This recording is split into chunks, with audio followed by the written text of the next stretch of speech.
السلام علیکم جی، تو کیسے ہیں آپ سب؟ امید کرتی ہوں کہ آپ سب بہت اچھے ہوں گے اور بہت خوش ہوں گے۔ تو اگر آپ لوگ خوش نہیں بھی ہیں تو یہ ناول پڑھ کے ہو جائیں گے۔ یہ ناول اتنا پیارا اور اتنا ریفریشنگ ناول ہے نا۔ تو یہ ناول آسیہ رئیس خان کا ہے اور میں یہ ان کا پہلا ناول پڑھی ہوں۔ آپ لوگوں نے یہ نوٹ کیا ہوگا کہ آج کل میں نئے نئے ناول پڑھی ہوں، نئی رائٹرز کے۔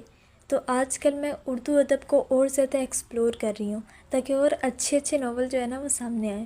اور یہ ناول اتنا اچھا ہے، لٹرلی بس آپ لوگ پڑھیں گے نا تو آپ لوگوں کو بھی بہت پسند آئے گا۔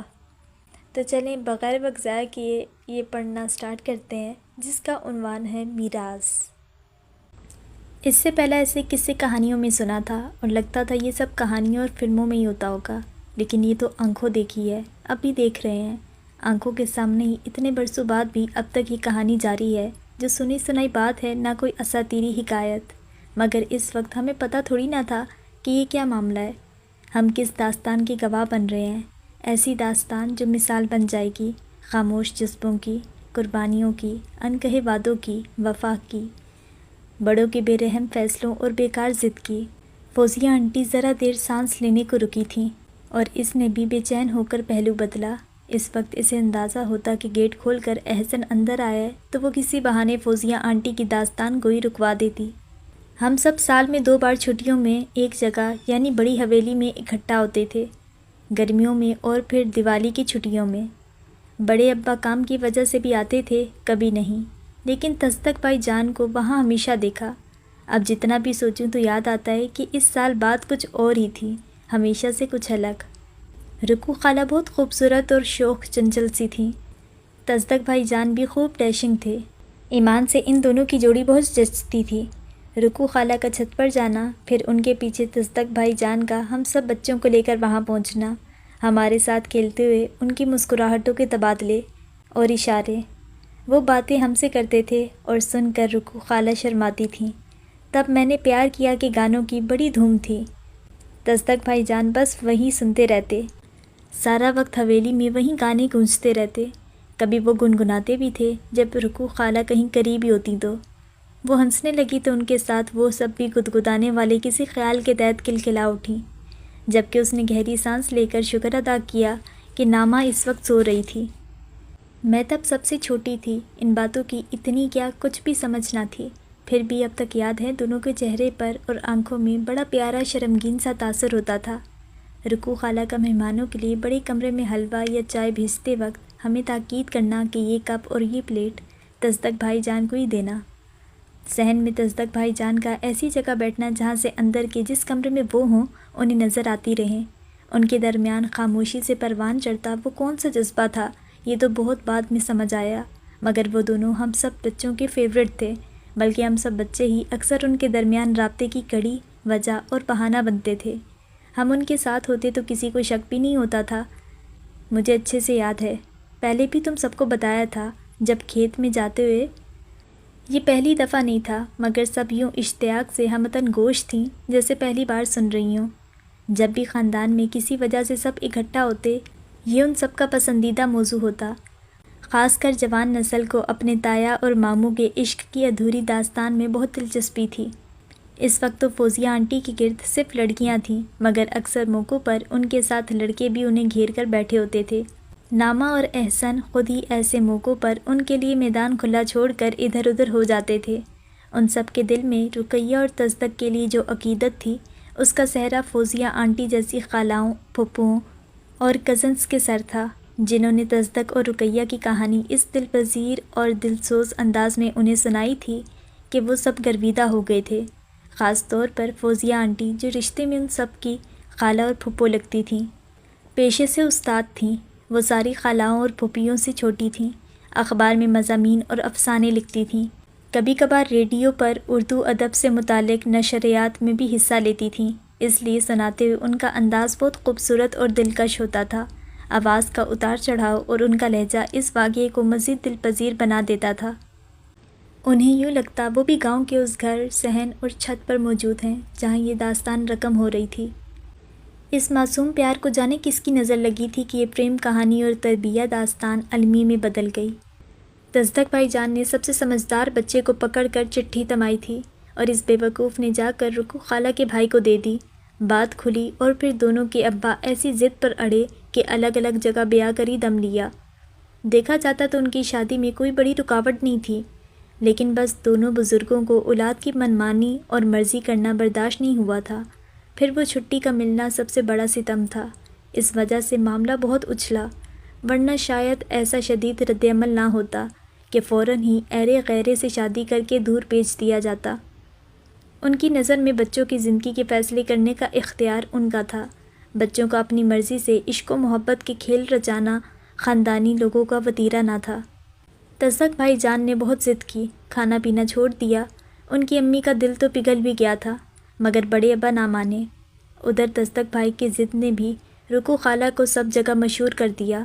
چھوٹے نانا کے نزدیک یہ بہت بڑی بےغیرتی اور ذلت کا مقام تھا کہ لڑکی ذات کا نام یوں سب جگہ کسی کے ساتھ لیا جائے، چٹھیوں کے تبادلے ہوں۔ یہ ان کے بھائیوں کی غیرت پر بھی تازیانہ تھا۔ اگر ان کے بھائی نے واویلا نہ مچایا ہوتا، تصدق بھائی جان کی جان لینے پر آمادہ نہ ہوتا، چپ چاپ گھر کی چار دیواری میں رکو خالہ سے باز پرس ڈانٹ ڈپٹ کر لیتا، تو یہ بات اتنی پھیلتی ہی نہیں تھی۔ اس بات کو تماشا دراصل انہوں نے ہی بنایا تھا۔ رکو خالہ کا سب سے ملنا جلنا بند کر دیا گیا تھا۔ فون پر 24 گھنٹے ایک پہرے دار بٹھا دیا گیا۔ وہ کمرے میں قید ایک مجرم ہو گئی تھیں۔ ان کے بابا کے غصے سے سب ڈرتے تھے۔ کسی نے چوں تک کرنے کی ہمت نہیں دکھائی۔ یہ بھی نہ کہا کہ خاندان کے بچے ہیں، کیوں نہ دونوں کی شادی کر دی جائے، اس میں برائی ہی کیا تھی؟ مگر کسی نے منہ نہیں کھولا، اور رکو خالہ کے گھر والوں نے 15 دن میں رشتہ دیکھ کر ان کا نکاح کر کے انہیں دور بھیج دیا اور پھر کبھی پلٹ کر نہ دیکھا۔ ان کے بھائیوں نے بھی ایسا ہی سلوک کیا۔ باپ کے بعد تو بھول ہی گئے انہیں۔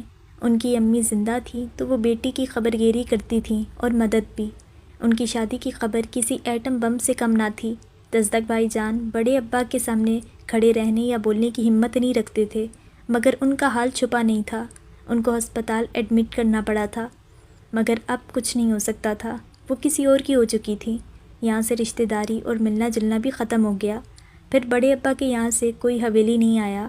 کسی شادی بیاہ، وفات، فوتگی میں بھی دونوں خاندانوں میں سے کسی نے پہل نہیں کی، مانو جیسے دشمنی کی بنیاد پڑی تھی اس بات سے۔ مگر آج بھی دیکھ لو، اس سب کے باوجود اب بھی ان دونوں کی خاموش محبت جو کی تو ہے۔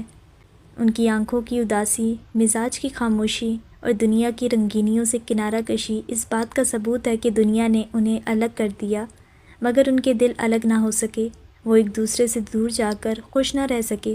والدین کے حکم کے آگے سر تسلیمی خم کیا، مجبور ہو کے شادیاں کی، دنیا داریاں نبھائیں، مگر محبت نہیں بھولیں۔ وہ اب تک اپنی پہلی اور آخری محبت نبھا رہے ہیں۔ ان کی جدائی نے ان کی محبت کو امر کر دیا، عظیم بنا دیا۔ گھر والوں نے انہیں ملنے نہیں دیا، مگر اس کے باوجود کوئی ان کی محبت کو بھول نہیں پایا۔ وہ دوسروں کی طرح ایک دوسرے کو بھول کر اپنی زندگی میں مست اور مگن نہیں ہوئے، بلکہ انہوں نے خود پر خوشیاں حرام کر لیں۔ پھر ان کا دنیا میں دل نہ لگا۔ میری ایک دور کی کزن کے رشتہ دار رہتے ہیں رکو خالہ کی گاؤں میں۔ وہ بتاتے ہیں غریب خانہ ہے ان کا۔ وہ بہت بدل گئی ہیں، خاموش اور اداس رہتی ہیں۔ اب تو سنا ہے شوہر کا بھی انتقال ہو گیا ہے، ایک بیٹی کے ساتھ ہیں۔ خاندان کے مطلب دادا جان کے کسی بڑے نے کوشش نہیں کی تھی ان دونوں داداؤں کو سمجھانے اور شانت کرنے کی؟ یہ چاچا جان کی زویا تھی۔ کچھ نے رسمی سا سمجھایا، چند ایک نے آگ میں مزید تیل ڈالا۔ ہر گزرتے دن کے ساتھ ان دونوں کے گھروں میں فاصلے اور نفرت بڑھتی ہی گئی تھی۔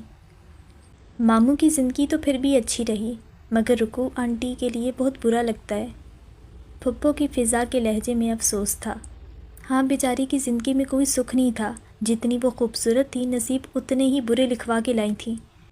جانے کس یتیم غریب دور پار کے بھتیجے سے بیاہ دیا تھا ان کے ابا نے، اور پلٹ کر خبر بھی نہیں لی۔ یہ تو دیوار میں زندہ چنوائے جانے سے برا تھا۔ فوزیہ آنٹی نے سرد آہ بھری۔ وہ تنہا تھی جسے ہر بار یہ کہانی نہ سمجھ میں آنے والے ناقابل بیان احساسات سے دوچار کرواتی تھی۔ وہ بھی سب کی طرح اس داستان پر دم بخود ہونا چاہتی، لیکن تبھی کوئی جذبہ اسے جھنجھوڑ کر ہوش میں لے آتا۔ پھر وہ سننا نہیں چاہتی، لیکن سنے بنا رہا بھی نہیں جاتا تھا۔ جب بھی کوئی یہ قصہ شروع کرتا، وہ وہاں سے اٹھنے کا ارادہ کرتی، لیکن پھر جیسے بھول جاتی۔ اب بھی وہ اسی ناقابل فہم احساس میں گھری وہاں سے اٹھ کر باہر چلی آئی اور فوراً پچھتائی، مگر اب پلٹنا فضول تھا۔ کھڑکی کے پاس کرسی پر ساکت بیٹھا احسن آہٹ پر چونکا اور جرابیں اتارنے لگا۔ پیروں سے نکالے گئے جوتے قریب پڑے تھے۔ آپ کب آئے؟ جو وہ دونوں سن چکے تھے ان باتوں کا اثر زائل کرنے کی کوشش میں اس کے منہ سے پھسلا، ورنہ وہ اتنے بے تکلف نہیں تھے۔ آج اس کی بائک نہیں تھی، ورنہ وہ اس کی آواز سے ہی پہچان لیتی تھی کہ وہ آ گیا ہے۔ ابھی اس نے اس کی طرف دیکھے بغیر جواب دیا۔ گفتگو کے معاملے میں وہ صدا کا کفایت شعار تھا۔ سب کے ساتھ نہیں، بس اس کے ساتھ۔ جرابے جوتوں میں ٹھونس کر اس نے جھک کر جوتے ہاتھ میں اٹھائے اور ہال کے سامنے سے گزر کر جانے کی بجائے دائیں طرف والی پتلی سی گلی میں مڑ گیا۔ وہ اس کے سفید شفاف پیروں کو نظر سے اوجھل ہونے تک دیکھتی رہی، جو مٹی اور کنکروں میں پڑ رہے تھے۔ وہ اب پچھلے صحن سے باورچی خانے میں جائے گا اور وہاں سے راہداری اور پھر ہال کے سامنے والے زینے سے اپنے کمرے میں۔ یہ بڑا سا چکر محض ہال میں جمی محفل سے بچنے کے لیے تھا۔ ہال کے دروازے کے سامنے سے گزرتا تو کسی کی نظر اس پر پڑ ہی جانا تھی، یا کیا پتہ سبھی دیکھ لیتے، اور پھر سب کی اجتماعی خاموشی ان باتوں سے زیادہ اذیت ناک ہوتی تھی۔ چونکہ یہ شادی کا گھر تھا اس لیے قریب اور شہر والوں کا دن بھر یہیں ڈیرا تھا۔ کل ہی دوسرے شہر سے منجلی پھپھو بھی ماں خاندان آ گئی تھیں۔ ذرا دیر قبل والی باتیں ہی تھیں شاید، جو اس نے اب تک دفتر سے چھٹی نہیں لی تھی۔ سارا دن گھر میں رہنا بھی ایک محاذ پر ڈٹے رہنے جیسا تھا۔ پرانی باتوں اور قصوں کے تیر جھیل کر پیر جمائے رکھنا آسان نہیں تھا۔ شاید اسی سے بچنے کے لیے وہ نوکری کے بہانے دوسرے شہر جانا چاہتا تھا، مگر تائی امی نے اسے روک لیا تھا۔ وہ محکمہ ریلوے میں بطور انجینئر کام کر رہا تھا۔ اس محکمے میں دوسرے شہر منتقل ہونے کے مواقع بہت زیادہ تھے۔ اسے یقین تھا اس نے اس ملازمت کا انتخاب اسی وجہ سے کیا تھا کہ گھر سے دور ہو سکے۔ وہ جانتی تھی اب بھی وہ نامہ کی شادی تک ہی ہے، پھر ٹرانسفر کے بہانے اس نے تائی امی کو ساتھ لے کر دوسرے شہر چلے جانا تھا۔ اندر فوزیہ آنٹی کی باتیں جاری تھیں۔ وہ وہیں کھڑی رہی، پھر جب یقین ہو گیا کہ اب وہ اوپر اپنے کمرے میں چلا گیا ہوگا تب وہ اندر آئی اور دوبارہ ہال میں جانے کی بجائے باورچی خانے میں چلی آئی، جہاں فجو باجی چائے چڑھا رہی تھیں، جو یقیناً احسن نے اوپر جاتے ہوئے مانگی ہوگی۔ شادی کے گھر میں ایک نیا نوکر صرف چائے بنانے کے لیے رکھنا چاہیے۔ اسے دیکھتے ہی انہوں نے اپنے انداز میں کام کی زیادتی کا شکوہ کیا۔ کچھ دیر پہلے ہی وہ ہال کی محفل کے حاضرین کے لیے چائے بنا چکی تھیں۔ وہیں ایک نئی ملازمہ آٹا گوندھ رہی تھی اور دوسری برتن دھونے میں مصروف تھی۔ آپ کہیں نہ دادی جان سے، اس نے ٹرے اور کپ نکالتے ہوئے کہا۔ وہ میری دو چار تعریفیں کر کے ٹال دیتی ہیں۔ فجو باجی نے منہ بنایا، اسے ہنسی آ گئی۔ دوسرے کاموں کے لیے اضافی ملازمین رکھے گئے تھے، مگر باورچی خانہ اب بھی فجو باجی تنہا سنبھال رہی تھیں۔ میری مدد کر دو اور یہ چائے اوپر احسن بابا کو دے آؤ۔ دھڑا دھڑ زینے چڑھنے اترنے والی عمر گزر گئی اب میری۔ کہہ تو وہ ٹھیک رہی تھیں۔ ان سب کے بچپن میں وہ چاقو چوبند اور جوان تھی، دوڑتے بھاگتے ہوئے 20 دفعہ اوپر نیچے کرتے ہوئے وہ سب کے کام نپٹاتی تھیں، لیکن اب ان کی نوجوانی کی دور میں وہ اتنی توانا نہیں رہی تھیں۔ اسے فجو باجی کی مدد سے انکار نہیں تھا، مگر ذرا دیر پہلے فوزیہ آنٹی کی باتوں کے بعد احسن کے پاس چائے لے کر جانا، صاف تو یہ دل کا چور تھا، اور وہ چپکے چپکے چاہتی تھی یہ چور دونوں کے دل کا ہو جائے، مگر ہر بار احسن کا رد عمل اسے خود سے شرمندہ اور اس کے لیے دکھی کر دیتا تھا۔ لو، وہ اپنے خیالوں میں الجھی تھی اور فجو باجی نے کپ میں چائے نکال کر ٹرے اسے تھما دی۔ آج پہلے ہی اوپر کے بہت چکر لگ چکے میرے۔ اسے چاروں ناچار ٹرے لیے اوپر جانا پڑا۔ سیڑھیاں چڑھتے ہوئے ہر زینے پر دل کچھ پل کو رک سا جاتا تھا۔ اس کی وجہ ذرا دیر پہلے کا آمنا سامنا تھا۔ دروازے کے باہر ٹھہر کر اس نے خود کو سنبھالا، پھر ادھ کھلے دروازے پر دستک دے کر اندر داخل ہوئی۔ احسن پلنگ کے قریب کھڑا فون میں کچھ ٹائپ کر رہا تھا۔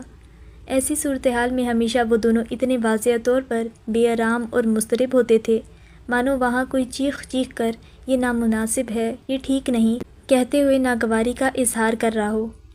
چائے، اس نے مقابل آ کر فاصلے سے ٹرے اس کے آگے کی۔ فجو باجی نے بھجوائی ہے۔ یہ وضاحتی اور اضافی چند الفاظ کمرے کی فضا کو اور بوجھل کر گئے۔ احسن نے کب اٹھا لیا، وہ فوراً ٹرے لیے واپس دروازے کی سمت بڑھ گئی۔ تہنیت، خلاف امید پیچھے سے اس نے پکارا، اور وہ خود کو روکتے روکتے پلٹی تو چہرے پر بکھری خوشگوار حیرت چھپا نہیں سکی تھی۔ احسن اگر کبھی کبھار اسے یوں نہ پکارتا تو اب تک وہ اپنا مکمل نام بھول چکی ہوتی۔ آئندہ فجو باجی کہیں تو انکار کر دینا۔ اس کا چہرہ سپاٹ تھا، اور آنکھوں میں اپنے اس رویے پر ہلکا سا تعصب بھی کہ وہ لحاظ، رعایت، مروت میں اس خاندان کا سب سے محتاط فرد تھا، ہمیشہ سب سے مسکرا کر اور نرمی سے بات کرتا تھا، مگر اسے تنو کے ساتھ یہ رویہ رواں رکھنا پڑتا تھا۔ وہ سر ہلا کر باہر نکل گئی۔ تو تمہیں کیا لگا تھا وہ شکریہ کہیں گے یا یہ کہ اب سے چائے تم ہی لانا؟ اس نے لمحہ بھر کو خوشگمان ہوئے دل کو ڈپٹا۔ ویسے اسے ان باتوں کا برا بھی نہیں لگتا تھا، توقع ایسی سرد مہری کی ہوتی تھی، لیکن ساری سمجھداری اور حقیقت آشنائی کے بعد بھی یہ خوشگمان نہ ہو تو پھر دل کیسا؟ سلجھے اور دھیمے مزاج کا اس کا یہ کزن بس اس کے ساتھ ہی یوں رکھا سا تھا۔ اس کے تایا جان یعنی تصدق حسین اور عفت کے 2 ہی بچے تھے، احسن اور نامہ جس کی شادی تھی۔ اس کے بعد اس کے والد یعنی تجمل حسین اور نازیہ اور وہ 3 بہن بھائی تھے۔ اس سے بڑی عطرت جو شادی شدہ تھیں، عطرت سے چھوٹا اقدس، وہ سب سے آخری تھی۔ اس کے بعد چاچا تبرک حسین اور شمشاد چاچی تھیں، جن کی زویا اور زائد 2 اولادیں تھیں۔ ان کے علاوہ گھر میں دادا جان اور دادی جان تھیں۔ بڑی اور چھوٹی پھپھو بھی اسی شہر میں رہتی تھیں۔ اس کے سوا باقی کزنس کے ساتھ احسن کا رویہ بہت بے تکلف نہ سہی، لیکن یوں تکلف والا بھی نہ تھا۔ سب اس سے بلا جھجک بات کر لیتے تھے، وہ بھی نرمی اور توجہ سے سب کی سنتا تھا۔ چونکہ وہ سب سے بڑا تھا سو ضروری ہو تو مشورہ صلاح دیتا، رہنمائی کرتا تھا، ہنستا مسکراتا بھی تھا۔ بس ان دونوں میں فاصلہ سا تھا، اور اسے اس کا شکوہ بھی نہیں تھا کہ کہیں گہرائی میں اس فاصلے کی وجہ اسے خوش کرتی تھی۔ پتہ نہیں اسے کب احسن اچھا لگنے لگا تھا، اور پھر وہ اس کے لیے سب سے اہم کیسے ہو گیا تھا۔ بچپن سے ہی اپنے ہم عمروں میں صرف اسے ہی رکو آنٹی اور تایا جان کے ذکر پر احسن کا بے آرام ہونا محسوس ہوتا تھا۔ رفتہ رفتہ اسے بھی یہ قصہ الجھانے لگا، اور اسی وجہ سے اس نے احسن پر زیادہ توجہ دینا شروع کی۔ پھر آہستہ آہستہ اسے عادت ہوتی گئی، اسے سوچنے، دیکھنے اور اس کی معمولی اور چھوٹی سی بات اور حرکت پر بھی غور کرنے کی عادت۔ اسے پڑھنے کا شوق اور عادت ہی تھی کہ اسے احسن کی بے آرامی کی وجہ بھی سمجھ آ گئی۔ اسے باپ کی جوانی کے دھواں دھار عشق کے قصے سے نفرت تھی، اسے باپ کی محبت بلکہ ایسی ہر محبت سے چڑ تھی، اور اسی ادراک نے تایا جان کا قصہ اس کے لیے بھی بدل دیا۔ وہ جو پہلے سب کی طرح شوق، اشتیاق اور عقیدت سے سنا کرتی تھی، اب الجھنے لگی تھی۔ اسے سمجھ نہیں آتا تھا اسے سن کر کیسا محسوس کرنا چاہیے۔ احسن بچپن اور لڑکپن میں بھی ٹی وی پر فلم یا سیریل کے ایسے مناظر پر اٹھ کر چلا جاتا تھا یا نظر پھیر لیتا تھا۔ یہ اس وقت کی باتیں تھیں جب تنو کو خود عشق محبت کی اتنی سمجھ نہیں تھی، اور جب سمجھ آئی تو دیر ہو چکی تھی، احتیاط کا وقت گزر چکا تھا۔ لاکھ جتنوں کے بعد بھی وہ یہ راز احسن سے چھپا نہیں پائی تھی۔ اس سے زیادہ بے تکلفی سے فضا، ماریہ، زویا، فریحہ وغیرہ اس سے بات کر لیتی تھیں کہ وہ سلجھا اور ریزرو قسم کا تھا، مگر اکھڑ یا بد مزاج یا خشک نہیں تھا، جبکہ وہ اس سے کتراتی رہتی، سیدھے سے بات سے گریز کرتی تھی۔ اور وہیں ہوا کہ اس کے چھپانے کے جتن نے ہی سب اس پر عیاں کر دیا، اور اسے لگتا تھا اسی بات نے احسن کو اس سے دور کر دیا تھا۔ پھر بھی اس کا رویہ ویسا جارحانہ اور نفرت انگیز نہیں تھا جیسی اس نے توقع کی تھی۔ احسن کی یہ اچھائی اسے اور ہی جھکا اور تھکا دیتی تھی۔ اسے لگتا وہ اس کی آزمائشیں بڑھا رہی ہے۔ وہ اپنی طرف سے حتی المقدور کوشش کرتی تھی کہ ان کا سامنا نہ ہو، تاکہ وہ اپنے احساسات اس سے چھپا کے رکھے۔ چائے پلنگ کے ساتھ والی تپائی پر رکھی ٹھنڈی ہو چکی تھی، چائے کی طلب دم توڑ چکی تھی، اور دن بھر کی تھکان دگنی ہو گئی تھی۔ کپ کو ہاتھ لگائے بنا وہ تولیہ اور کپڑے لیے غسل خانے میں چلا گیا۔ چھٹی کب سے لی ہے تم نے؟ مغرب کے بعد وہ نیچے آیا تو عفت نے پوچھا۔ کل کا ہی دن ہے امی، اس کے بعد نہیں جاؤں گا۔ وہ اس وقت بھی باہر جانے کو تیار تھا۔ ابھی کہاں جا رہے ہو؟ کیٹیرر کی طرف، اس کے بعد منڈپ والے کی طرف چکر لگاؤں گا۔ آپ کو کوئی کام ہے تو کہیں؟ ٹیلر کے پاس جانا ہے تو چلیں؟ میں کہاں، سینکڑوں کام ہے مجھے یہاں۔ عفت نے گردن موڑ کے پکارا۔ تنو؟ جی تائی امی۔ دائرے میں سر جوڑ کر بیٹھے جرمٹ سے اس نے سر اونچا کیا۔ الٹریشن اور فٹنگ والے کپڑے دے آؤ تم ٹیلر کو، احسن لے جائے گا تمہیں۔ مجھے ایڈریس دے دیں، میں دے آؤں گا، آپ فون کر لیں، کسی کو جانے کی ضرورت نہیں۔ فون پر سمجھانے والا کام نہیں ہے بیٹا، اسے بتانا اور سمجھانا پڑے گا، جو تنو ہی ٹھیک سے کر سکتی ہے۔ اٹھو بیٹا۔ اسے وہیں جمع دیکھ کر انہوں نے ہاتھ سے اشارہ کیا، وہ اٹھ گئی۔ نامہ کے پاس کمرے میں رکھے ہیں سارے شاپرز، عفت نے کہا۔ ایک بار پھر پوچھ لینا اس سے کیا کیا کرنا ہے، اور ٹیلر کو بھی جتا دینا سب کل شام تک کسی بھی طرح کر دے۔ جی۔ اس مختصر سفر میں احسن کو ہونے والی کوفت اور الجھن کا سوچ کر ابھی سے اس کے اعصاب شل ہونے لگے تھے۔ زبردستی امتحان میں ڈال دیا تھا یمی نے انہیں۔ اقدس بھائی یا زائد کے ساتھ بھیج دیتی مجھے، وہ سوچتے ہوئے نامہ اور اپنے مشترکہ کمرے میں آئی اور اس سے ایک بار پھر ٹیلر سے کیا کروانا ہے کی تفصیل پوچھی۔ کس کے ساتھ جا رہی ہو؟ احسن بھائی کے ساتھ۔ اس نے آئینے میں دیکھتے ہوئے بالوں پر ہاتھ پھیرا۔ منہ تو دھو لو۔ اسے یوں ہی عبایا پہنتے دیکھ کر اس نے ٹوکا۔ ٹھیک ہی ہے، دیر ہو جائے گی۔ اس نے اسکارف لپیٹ کر پن لگاتے ہوئے کہا۔ دعا کرو میں تائی جان کو انکار نہیں کر سکی۔ اس نے آئینے میں اپنے پیچھے اس کے عکس کو دیکھتے ہوئے کہا۔ موقع ہے، لگے ہاتھوں بھائی سے پوچھ لو کہ صرف تمہارے ساتھ ایسا رویہ کیوں ہے؟ اس نے سنجیدگی سے مشورہ دیا۔ یہ ناممکن ہے میری جان، وہ مسکراتے ہوئے پلٹی۔ نامہ کی ہمیشہ یہی کوشش رہتی تھی کہ ان دونوں میں سے کوئی تو پہل کرے اور یہ سرد سی دیوار گرائے۔ وہ اس کی تشویش پر بس ہاں میں ہاں ملاتی یہ نہیں کہہ سکتی تھی کہ وہ ایسا ہی چاہتی ہے، یہ عین اس کی خواہش کے مطابق ہے اور اسے اس کی وجہ بھی پتہ ہے۔ اس کے جانے کے بعد نامہ بستر پر گر گئی۔ ان دونوں کی زندگی پر باپ کی کھوئی، ادھوری اور ناکام محبت نے الگ الگ اثرات مرتب کیے تھے۔ یہ قصہ اتنا مشہور و مقبول تھا کہ وہ دونوں بہن بھائی کم عمری میں ہی ادھر ادھر سے سب سن چکے تھے۔ حالانکہ یہ باتیں ان کی موجودگی میں نہیں ہوتی تھیں مگر ان سے چھپ بھی نہیں سکی تھیں۔ انہوں نے اپنے باپ کی محبت کی کہانی ہی سنی تھی، ان کی محبت دیکھی نہیں تھی، بحیثیت شوہر نہ بطور باپ۔ اس خلا اور کمی کا ہی اثر تھا کہ نامہ نے پہلے قدم پر ملی محبت قبول کر لی تھی اور احسن نے اس سے بچنے کے لیے پہلے قدم پر ہی اپنے گرد بڑا سخت حفاظتی خول چڑھا لیا تھا۔ تبریز اس کی ہم جماعت یسریٰ کا بھائی تھا۔ جب یسریٰ نے اسے بتایا کہ تبریز اسے پسند کرتا ہے اور اس کے والدین اس کے گھر رشتہ لے کر آنا چاہتے ہیں تو اس نے فوراً ہاں کر دی۔ وجہ تبریز سے زیادہ اس کے گھر کا ماحول تھا۔ اسے اپنی دوست کے والدین کا رشتہ اور ان کی باہمی مفاہمت بے انتہا پسند تھی۔ وہ اس ماحول کا حصہ بننا چاہتی تھی جو اس کے گھر میں نہیں تھا۔ اس کے والدین دریا کے دو کناروں کی طرح تھے، ان میں باہمی محبت کا فقط ان ہی تھا جس نے تبریز کی محبت اپنا دل ٹٹولے بنا قبول کر لی تھی، اور یہی لا حاصل محبت تھی جو تصدق حسین نے بیٹی کا رشتہ کسی اگر مگر کے بنا قبول کر لیا تھا۔ گھر میں یہ بات چھڑی تو کسی کے کچھ کہنے سے پہلے انہوں نے فیصلہ سنا دیا تھا۔ اگر نامہ کو لڑکا پسند ہے تو مجھے یہ رشتہ منظور ہے۔ نامہ کی شادی اس کی پسند سے وہیں ہوگی۔ اس اعلان کے بعد سب چپ ہو گئے تھے، حالانکہ ان کے خاندان میں پسند اور محبت ممنوع موضوعات تھے، اور اس ممانعت کی وجہ بھی خاندان میں پھیلا ایک قصہ محبت ہی تھا۔ تصدق حسین اپنے باپ کو جتانا اور دکھانا چاہتے تھے کہ اولاد کی خوشی کی خاطر ان کی محبت قبول کرنا بھی والدین کے فرائض میں سے ایک ہے، اور وہ اپنے تئیں اس میں کامیاب رہے تھے۔ نامہ جانتی تھی اس کا بھائی تنو کو قریب کیوں نہیں آنے دیتا ہے، اور تنو بھی جس طرح اس کے اجتناب اور اعتراض کا احترام کرتی تھی وہ اس کے دل کا حال سنا جاتا تھا۔ اسے اپنے بھائی کے لیے دنیا بھر کی خوشیاں چاہیے تھیں مگر اپنی مرضی اور پسند تھوپے بنا۔ وہ بس دعا کر سکتی تھی اور اب بھی وہیں کر رہی تھی۔ وہ آگے بیٹھے یا پیچھے فیصلہ نہیں کر پا رہی تھی۔ بیٹھو۔ اسے یوں خیالوں میں گم دیکھ کر اس نے اپنی طرف کا دروازہ کھولتے ہوئے کہا، آگے یا پیچھے؟ جو سوچ رہی تھی وہی زبان سے پھسلا۔ کہیں بھی، اس نے کہا اور اندر بیٹھ گیا۔ وہ یوں ہی کھڑی رہی۔ دیر ہو رہی ہے، اس نے آگے جھک کر کھڑکی سے جھانک کر کہا، اور وہ پچھلا دروازہ کھول کر اندر بیٹھ گئی۔ وہ اس کے لیے فرد اول تھا۔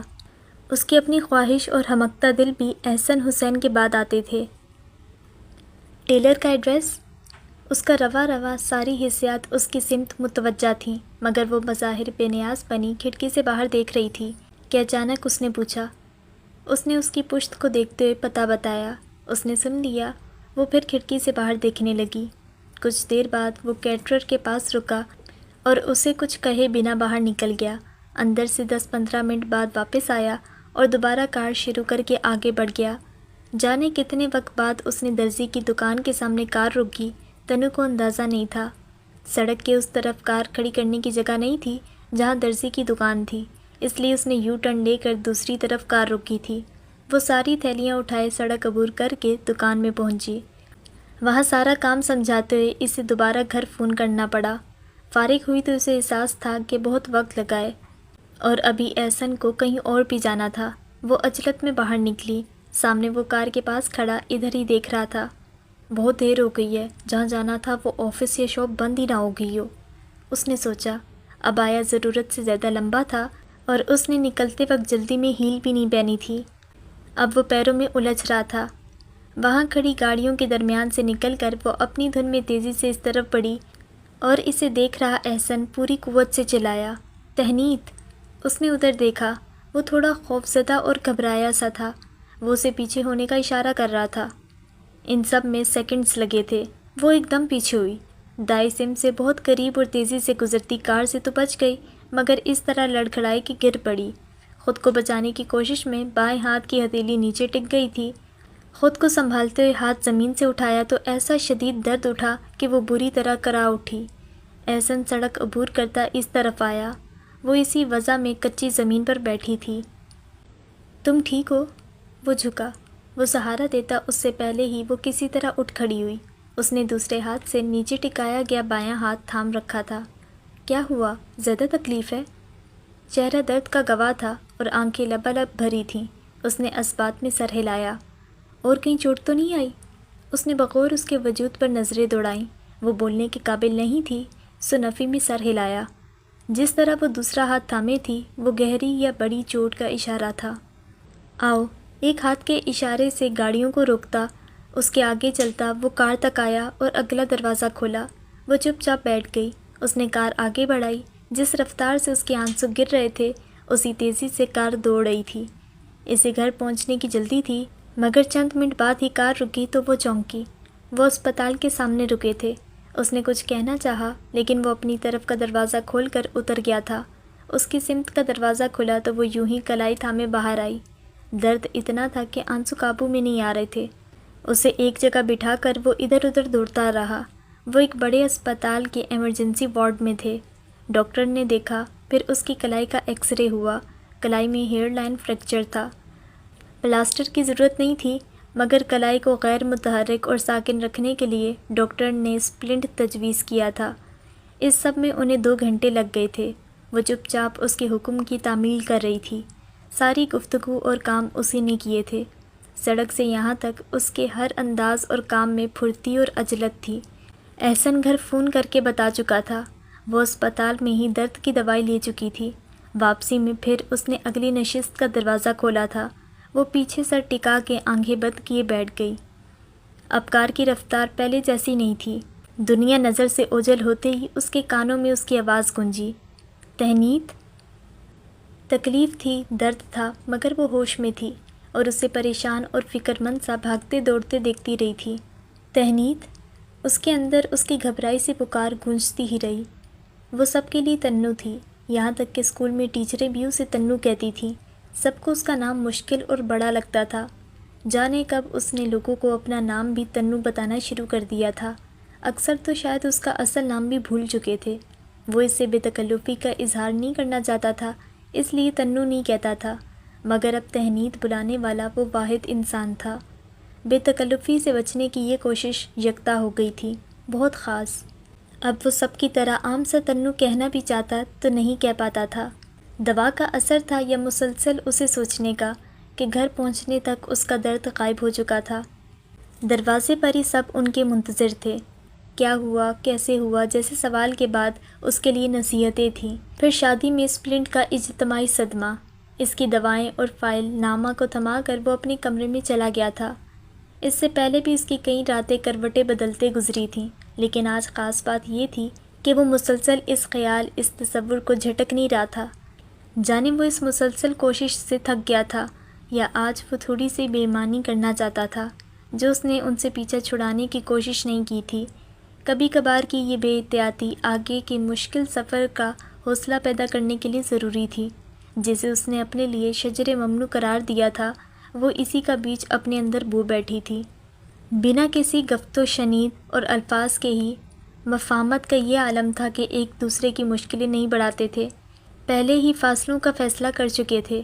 کس کی نگاہوں کو پہلے قوت گویائی ملی تھی یاد نہیں تھا، لیکن انہیں کہنے، سننے اور سمجھنے سمجھانے کی ضرورت نہیں پڑی تھی۔ وہ جیسے ٹیلی پیتھی سے سب طے کر چکے تھے کہ یہ ناممکن ہے، ان کے راستے ایک ہیں نہ منزل۔ دونوں اپنے دل کے ہاتھوں مجبور ہیں کہ وہ محبت سے منہ نہیں موڑ سکتی، اسے خود سے الگ نہیں کر سکتی، اور وہ محبت قبول نہیں کر سکتا، اس کے لیے اپنی باہیں باں نہیں کر سکتا۔ جہاں وہ اس کے سامنے آتی، خود بخود اس کے ذہن میں باپ کی کہانی کا کوئی جملے میں بیان ہوا کوئی منظر لہرانے لگتا تھا۔ خاندان کی سب سے فرینک، لبرل اور رائٹر آنٹی کی داستان گوئی نے اس کے جذبات کو اس قدر قدامت پسند کر دیا تھا کہ وہ محبت کے احساس پر بھی اسے شرمندہ کر دیتے تھے۔ ایک عجیب سا احساس جرم اور بے کولی اس کا احاطہ کرنے لگتی تھی۔ اسے لگتا وہی سب دہرایا جا رہا ہے، وہ بھی باپ کی اس کہانی کا حصہ بنتا جا رہا ہے، اسی کا شکار ہو رہا ہے جس نے ان تینوں کو محرومیاں دی تھیں، اور اسے یہ منظور نہیں تھا۔ اسے لگتا تھا اس کی ماں اور ناماں کے مجرم اس کا باپ اور محبت دونوں ہیں۔ پھر وہ کیسے اپنی ماں اور بہن کے مجرم سے ساز باز کرتا؟ اس نے اس پر غصہ کرنا چاہا، اس بات پر اسے ناراض ہونا چاہا کہ اس کی اجازت کے بنا وہ کیسے یہ جذبہ اس سے منسوب کر سکتی ہے جو ان کی زندگیوں میں حسرتوں اور محرومیوں کا کارن ہے، مگر وہ ناکام رہا۔ اسے تنو کی کوشش اور ضبط محسوس ہوتا تھا، وہ اسے رد کرنے، دور کرنے، خود سے لڑنے جیسی مشکلوں سے خود ہی بچا لیتی تھی۔ وہ اس کی کشمکش کو اس سے بہتر ڈی کوڈ کر لیتی تھی۔ جہاں تک ممکن ہوتا وہ اس کے قریب نہیں پھٹکتی تھی، وہ ہر ممکن کوشش کرتی اس کے راستے میں نہ آئے، اس سے دور رہے، ان کا سامنا کم سے کم ہو اور بات تو بالکل بھی نہ ہو، مگر ایک ہی گھر میں رہتے ہوئے مکمل اجتناب اور پردہ ناممکن تھا۔ ایک دوسرے کی راہ میں آسانیاں بچھاتے، ایک دوسرے کو مشکل سے بچانے، ایک دوسرے سے دور رہنے کی کوشش میں وہ نہ چاہتے ہوئے بھی گریز اور اجتناب کے انوکھے رشتے میں بندھ چکے تھے۔ پھر کچھ اتفاق اور حادثات انہیں ساتھ وقت بتانے پر مجبور کر ہی دیتے تھے، جیسے آج ہوا تھا۔ چندی جملے انہوں نے ایک دوسرے سے کہے تھے، لیکن اس سفر اور ساتھ سے ان کے اندر ایک دنیا آباد ہوئی تھی۔ وہ جاگتا رہا، اسے سوچتا رہا، خود سے لڑتا رہا۔ اسے دادا جان نے اپنے کمرے میں بلایا تھا۔ تصدق حسین کا دخل گھر کے معاملات میں نہ ہونے کے برابر تھا۔ ان کی زندگی دفتر سے اپنا کمرہ اور اپنے کمرے سے دفتر اتنی ہی تھی۔ وہ زیادہ میل جول پسند نہیں کرتے تھے، خاندانی تقریبات میں بھی شریک نہیں ہوتے تھے، کوئی ان سے کچھ کہتا بھی نہیں تھا، نہ شکایت نہ مشورہ کہ ملا جلا کرو، آیا جایا کرو۔ دادا جان اب پچھتاتے تھے کہ ان کے سخت فیصلے نے بیٹے کو دائمی افسردگی اور اداسی دے دی تھی۔ ان کے غصے اور سختی نے انہیں شادی پر مجبور تو کر دیا تھا، لیکن وہ ان کا بھی آخری حکم ثابت ہوا تھا۔ اس کے بعد جس طرح وہ دنیا سے کٹ کر الگ ہوئے تھے، انہیں بھی دکھ ہوتا تھا۔ ان کا خیال تھا شادی کے بعد بیوی بچوں اور گھرداری میں لگ کر وہ ماضی بھول جائیں گے، مگر ہوا یہ کہ اس کے بعد وہ آزاد ہو گئے تھے۔ اب کوئی مزید کچھ اور ان سے منوا نہیں سکتا تھا کہ فرمانبرداری کا سب سے بڑا ثبوت وہ ان کی پسند سے شادی کر کے دے چکے تھے۔ اس کے بعد جیسے انہوں نے دنیا داری تیاگ دی تھی۔ بچوں کی بیماری ہو، سالگرہ یا اسکول کالج، سارے معاملات ہمیشہ عفت نہیں دیکھے تھے۔ ان کے سارے جذبات، احساسات دنیا میں ایک ہی شخص کے لیے تھے، باقی سب کے لیے، حتیٰ کہ اپنے بچوں کے لیے بھی وہ اس معاملے میں کنگال تھے۔ مناسب اور صحیح طریقہ تو یہ تھا کہ پہلے تمہاری شادی کرتے، اس کے بعد نامہ کی۔ خیر، تصدق حسین کو خود اس ذمہ داری اور فرض کا خیال ہی کہاں تھا۔ وہ تو نامہ کے لیے رشتہ آ گیا تو انہوں نے اعلان کر دیا، اور اب دادا جان یہ شکایت بھی بیٹے سے کرنے کی بجائے اسے کہہ رہے تھے۔ لیکن اب تم بتا دو، نصیر الدین کی بیٹی اور صالحہ کی بیٹی کے بارے میں کیا خیال ہے تمہارا؟ انہوں نے اپنی بیٹی اور بھتیجے جو اس کے ماموں تھے کی بیٹیوں کو امیدوار بنایا تھا۔ میں نے ابھی ایسا کچھ سوچا نہیں ہے دادا جان۔ تو سوچو، میں اب اور رعایت نہیں دے سکتا۔ ان کے علاوہ بھی کسی کا نام لینا چاہو تو کھل کے کہو بیٹا، دادی جان نے آہستہ سے کہا۔ برسوں بعد وہ یہ کہنے کے قابل ہوئی تھیں۔ بیٹے کے لیے کچھ نہ کر سکنے کا افسوس انہیں اب تک تھا۔ تم میرے سب سے بڑے پوتے ہو، اب تک تمہاری شادی ہو جانی چاہیے تھی، پہلے ہی دیر ہو چکی ہے، اب اور دیر مناسب نہیں۔ سوچو اور فیصلہ کرو، اور اگر تم سے نہیں ہوتا تو کہہ دو، ہم خود ہی کسی کا انتخاب کر لیتے ہیں، تمہارے باپ کو تو فکر ہی نہیں ہے۔ دادا جان دوائی۔ اس کے پیچھے سے آ کر تنو نے ہاتھ ان کے آگے کیا۔ اس نے دیکھا ہی نہیں تھا کہ وہ بھی کمرے میں ہے۔ دادا جان کو وقت پر دوائیاں دینے کی ذمہ داری نامہ کی تھی، جو اب رضاکارانہ طور پر اس نے یہ اپنے سر لے لی تھی۔ یہی دو لڑکیاں مجھے تمہارے لیے مناسب لگتی ہیں۔ دادا جان نے اس کے ہاتھ سے دوائیاں لے کر منہ میں رکھیں۔ تنو نے تپائی پر رکھا گلاس انہیں تھمایا۔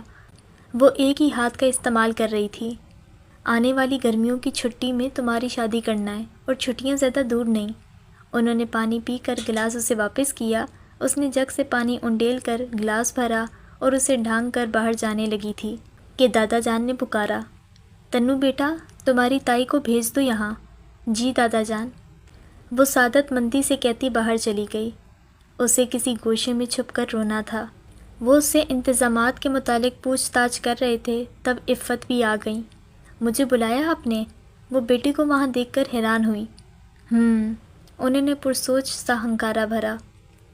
نامہ کی ذمہ داری سے سبکدوش ہونے کے بعد اب مجھے جلد احسن کی فکر ہے، جلد اس کے فرض سے آزاد ہونا ہے۔ اس کام میں کسی وجہ سے دیر نہیں ہوگی۔ اب وہ فیصلہ کر چکے تھے۔ یہ اب بھی کہہ رہا ہے کہ سوچا نہیں، تم ماں ہو، اب تم ہی نصیر الدین کی بڑی بیٹی اور ماریہ میں سے کسی ایک کا انتخاب کر لو۔ فراق دلی کا یہ مظاہرہ انہوں نے بڑے شاہانہ انداز میں کیا تھا۔ ان کے نزدیک رویے کی اس لچک پر ماں بیٹے کو خوش ہونا چاہیے تھا۔ چاچا جان، عفت نے فرش پر نظر جمائے بیٹھے بیٹے پر ایک نظر ڈال کر سسر کو دیکھا، جو ان کے والد کے کزن بھی تھے۔ بچوں کی زندگی کے فیصلے ان کی مرضی سے ہونے دیں۔ احسن جب اور جس سے کہے گا ہم وہاں اس کی شادی کر دیں گے۔ وقت وہی مناسب ہوگا جب یہ تیار ہو۔ اتنے برسوں کی چپ اور پردہ داری کا صلہ تھا کہ اب ان میں اپنے خیالات کے اظہار کا حوصلہ آ گیا تھا۔ اب بھی انہوں نے اپنی زبان بچوں کے لیے کھولی تھی، اپنے لیے تو وہ خاموش ہی رہتی تھی۔ اس معاملے میں مجھے اپنے بیٹے کے ساتھ زور زبردستی نہیں کرنی۔ دادا جان پہلو بدل کر رہ گئے۔ دادی جان کا پچھتاوا تھوڑا اور بڑھ گیا اور وہ اپنی ماں کی جرأت اور صاف گوئی پر حیران اور کچھ خوش سا انہیں دیکھنے لگا۔ زور زبردستی کہاں آ گئی اس میں؟ اب کہ ان کے لہجے اور آواز میں پہلے والا سکون نہیں تھا۔ اسے جو پسند ہے اس کا نام عطا پتہ بتا دے، اور اگر نہیں پسند تو جو نام ہم دے رہے ہیں ان میں سے کسی کا انتخاب کر لے۔ یہی تو کہہ رہا ہوں، اس کی پسند کے انتظار میں اسے بوڑھا تو نہیں کر سکتے۔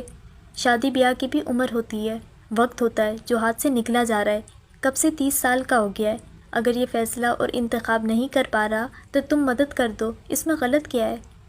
امی، اس نے ان دونوں کے چہرے دیکھ کر اسی وقت فیصلہ کر لیا۔ میں انتخاب کا فیصلہ آپ پر چھوڑتا ہوں، آپ جسے پسند کریں مجھے قبول ہے۔ عفت بیٹے کی نادانی پر مسکرائیں، لیکن ساس سسر کے سامنے بیٹے سے اس موضوع پر بات کرنے سے خود کو روک لیا۔ وہ نہیں جانتا تھا قربانیوں کی تلافی مزید قربانی سے نہیں ہوتی۔ چلو یہ اچھا ہے عفت، اب تم جلد فیصلہ کر لو۔ ان دونوں کے علاوہ بھی کوئی تمہاری نظر میں ہے تو بتا دینا، شادی کا گھر ہے، یہاں سبھی موجود ہیں۔ دادی نے کچھ اور رعایتیں بڑھا دیں۔ ٹھیک ہے چاچا جان، عفت نے کہا۔ وہ اپنی جگہ سے اٹھا تو وہ بھی کھڑی ہو گئیں۔ نامہ کو مال جانا تھا، تم چھوڑ دو تو اچھا ہوگا۔ اب کون سی شاپنگ رہ گئی؟ دادی جان نے حیرت سے پوچھا۔ اس کی چند چیزیں ہیں جو وہ خود ہی جا کر لینا چاہتی ہے، ایک ہی شاپ سے خرید کر واپس آنا ہے۔ اسے کہیں دیر نہ کرے، مجھے 11 بجے فرنیچر والے کے پاس پہنچنا ہے۔ وہ دونوں ایک ساتھ میں کمرے سے باہر نکل گئے۔ نامہ کے ساتھ معمول کی طرح تنو نہیں تھی۔ اس کی چوٹ اور کلائی کے سپلنٹ نے اسے محدود کر دیا تھا۔ احسن کو افسوس ہوا کئی باتوں کا۔ نامہ کے ساتھ زویا اور فریحہ کو چھوڑ کر وہ اپنے کام پورے کرنے نکل گیا تھا۔ تمام وقت ماں سے کہی بات اور ایک چہرہ اس کے ساتھ تھا۔ اسپتال سے واپسی کے بعد سے وہ دونوں اپنی اپنی سوچوں میں گم تھیں۔ وہ رو رو کر اب تھک گئی تھی اور ماں کو بالکل خاموش چھت کو تکتا دیکھ اسے ہول اٹھ رہے تھے۔ وہ گاہے بگاہے دروازے سے جھانک کر ماں کے سینے کو دیکھ رہی تھی، جس میں ہو رہی حرکت اسے تسلی دے رہی تھی۔ ان کی سانسوں کے درمیان کا وقفہ کم ہوتا جا رہا تھا۔ جو سانس آتی جاتی تھی وہ بھی بڑی قوت طلب تھی۔ وہ بار بار سینے پر ہاتھ رکھ کر سینہ مسل رہی تھیں اور اس کا دل بیٹھا جا رہا تھا۔ وہ اماں ابا کی شادی کے پورے 11 سال بعد پیدا ہوئی تھی۔ اس کے ابا خاموش طبی، کم گو اور تنہائی پسند تھے۔ بہت بعد میں اس کے اندر ان کے مزاج پر سوال اٹھے تھے کہ آیا وہ ہمیشہ سے ایسے ہی تھے یا اماں سے شادی نے انہیں ایسا بنا دیا تھا۔ امیر گھرانے کی لاڈلی بیٹی محبت کی پاداش میں اس غریب اور یتیم شخص سے بیاہ دی گئی تھی۔ اس محبت نے خاندان کو وہ داغ اور رسوائی دی تھی کہ کسی نے پلٹ کر انہیں دیکھا نہ اس سزا میں کچھ تخفیف کی۔ صرف اس کی نانی تھی جو چوری چھپے اپنی لاڈلی کو روپے پیسے بھیجا کرتی تھی۔ دور دراز کا کوئی رشتہ دار کبھی ملنے آ جاتا تھا، اکثر یہ ان کی بچپن اور جوانی کی سہیلیاں ہوتی تھیں۔ جانے مقصد کیا ہوتا تھا اس ملاقات کا، کیونکہ ان کی آمد کے بعد اس کی ماں خوش ہوتی تھی، نہ مزاج خوشگوار ہوتا تھا۔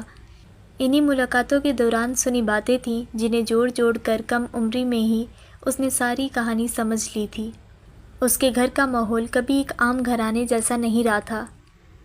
اماں نے ساری دنیا کا غصہ اور اپنے ساتھ ہوئی زیادتیوں کا بدلہ شوہر سے لیا۔ ان کے اندر دنیا کو دینے کے لیے نفرت اور تلخیوں کے علاوہ کچھ نہیں تھا۔ وہ ابا سے سیدھے منہ بات نہیں کرتی تھیں، اکثر معمولی باتوں پر جھگڑا کرتی، پھر خود ہی رونے بیٹھ جاتی۔ اس کے ابا ہمیشہ خیال رکھتے تھے کہ وہ نازوں میں پلی بڑی ہیں اور کام کاج کی عادی نہیں۔ کبھی خود سے بیوی کو کوئی کام نہیں کہا، جتنا کر دیا ٹھیک، ورنہ وہ خود ہی کھانا بنانے سے لے کر جھاڑو پوچھا تک کر لیتے۔ اسے اسکول کے لیے تیار کر کے بال بھی بنا دیا کرتے تھے۔ وہ اکیلی ہستی تھی جس کے لیے ان کے اندر نرمی تھی۔ وہ اس سے بھی دوسروں کی طرح زیادہ بات نہیں کرتی تھی، لیکن ان کے برتاؤ میں جو تھوڑی سی محبت اور اپنائیت تھی وہ صرف اس کے لیے تھی، ورنہ یوں لگتا تھا ان کے اندر کوئی احساس ہی نہیں ہے۔ دل کیا تو گھر کا کام کیا، خود پر توجہ تھی، ورنہ سارا دن کمرے میں بند پڑی رہتی۔ کبھی صبح اٹھنے سے ابا سے لڑائی شروع کر دیتی، انہیں دنیا بھر کی باتیں سناتی، اپنی قسمت کو کوستی، گھر والوں کی بے حسی اور خود غرضی پر روتی چیختی۔ ان کے دو ہی روپ تھے، بے حد خاموش یا چیختی چلاتی۔ اس نے بہت سوچا قصوروار کون تھا، اس کے نانا نانی، اماں یا اس کے ابا۔ اس کی ماں کا قصور تو کچھ ایسا نہ تھا کہ انہیں زندہ ہوتے ہوئے بھی مردہ تسلیم کر لیا جاتا۔ اگر باپ اور بھائی نے اسے ناک اور عزت کا مسئلہ نہ بنایا ہوتا، اس جگہ شادی نہیں کرنا تھی تو کم سے کم اپنے ہم پلہ لوگوں میں کرتے، یوں کسی غریب کے پلے باندھ کر دور دراز کے چھوٹے سے دیہات میں تو نہ پھینکتے۔ اگر غصے میں بطور سزا ایسا کر بھی دیا تو یوں فراموش نہ کرتے، تعلقات رسمی صحیح بحال تو رکھتے۔ اماں بھی اگر قسمت کا لکھا قبول کر لیتی تو اس کے ابا اچھے شوہر تھے، ان کے ساتھ وہ من پسند نہ سہی لیکن ایک آسودہ زندگی بتا سکتی تھیں۔ اگر اس کے ابا نے احسانوں کا بدلہ اتارنے کے بجائے شادی سے انکار کر دیا ہوتا تو انکار نہ کر سکے تھے تو بیوی کو یوں اس کے حال پر چھوڑ دینے کی بجائے اسے محبت دیتے، اس کی سنتے، اس تک پہنچنے کے لیے کوئی پل ہی بناتے تو شاید اماں کی تلخیاں کچھ کم ہو جانی تھیں۔ وہ یہی سب سوچتی رہتی تھی، مگر کبھی کسی حتمی نتیجے پر نہیں پہنچ سکی تھی کہ اس کی ماں کے اس انجام میں زیادہ قصور کس کا تھا۔ کبھی اسے اپنی ماں پر غصہ آتا تو کبھی بہت ترس آتا، کبھی وہ بے حد سنگ دل محسوس ہوتی جسے ساتھ رہنے والے دو اور انسانوں سے کوئی لگاؤ اور محبت نہیں تھی، تو کبھی وہ اسے محبت کی دیوی لگتی جس نے پہلی اور آخری محبت کچھ اس طرح نبھائی تھی کہ محبوب بچھڑا تو چہرے کی خوشی، لبوں کی ہنسی اور دل کی امنگوں کا خود اپنے ہاتھوں سے قتل کر دیا تھا۔ اس کے دکھ اور ہجر کو ایسے گلے لگایا تھا کہ زندگی میں پھر کسی مسرت کی گنجائش اور جگہ نہ رہی تھی۔ لیکن جب سے اماں بیمار ہوئی تھیں، اسے ان میں سے کوئی ایک خیال بھی تنگ نہیں کرتا تھا۔ اس کی جگہ ماں کی زندگی کی دعاؤں نے لے لی تھی۔ وہ برسوں سے دل کے عارضے میں مبتلا تھیں۔ اب صحت تشویشناک ہو چکی تھی۔ ابا تو پہلے ہی فوت ہو چکے تھے، نانا نانی بھی نہیں تھے دنیا میں۔ دو بھائیوں کے لیے وہ زندہ اور مردہ برابر تھیں۔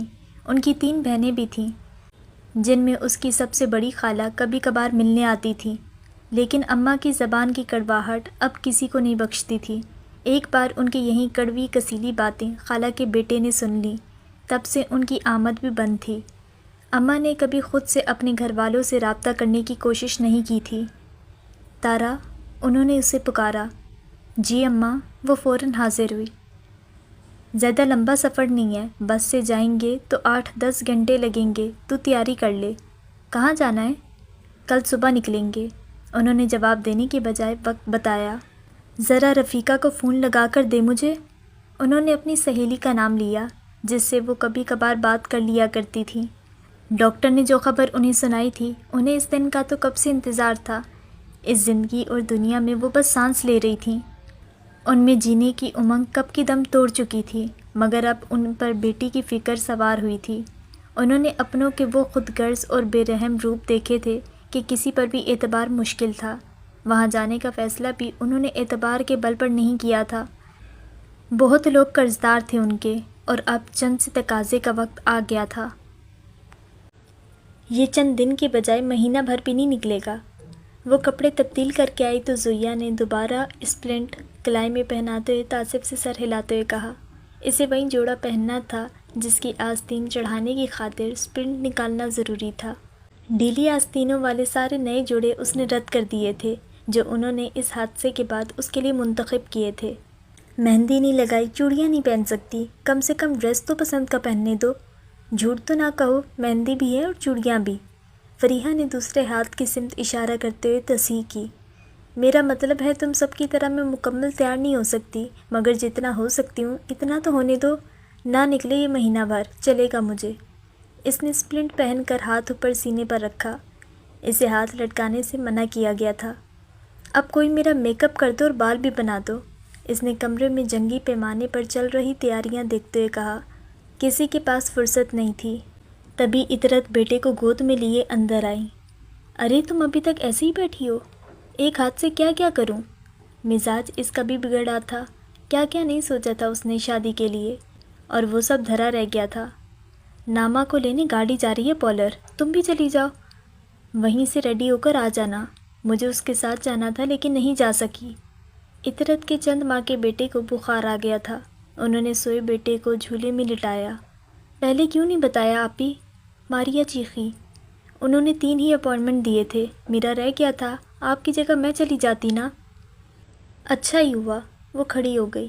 اسے پارلر والا پروفیشنل میک اپ اچھا نہیں لگتا تھا جو بندے کی اصل شکل مکمل طور پر چھپا کر میگزین والی ماڈل بنا دیتا ہے، مگر اس وقت وہی غنیمت تھا، ورنہ اسے یوں ہی دھلے چہرے سے شریک ہونا پڑتا۔ دیکھو زاہد نکل رہا تھا، کہیں چلا نہ جائے۔ اس نے فوراً زاہد کو فون لگایا۔ میں بھی آ رہی ہوں، رکو، میں گیٹ پر ہوں، جلدی آؤ۔ وہ تیزی سے باہر دوڑی۔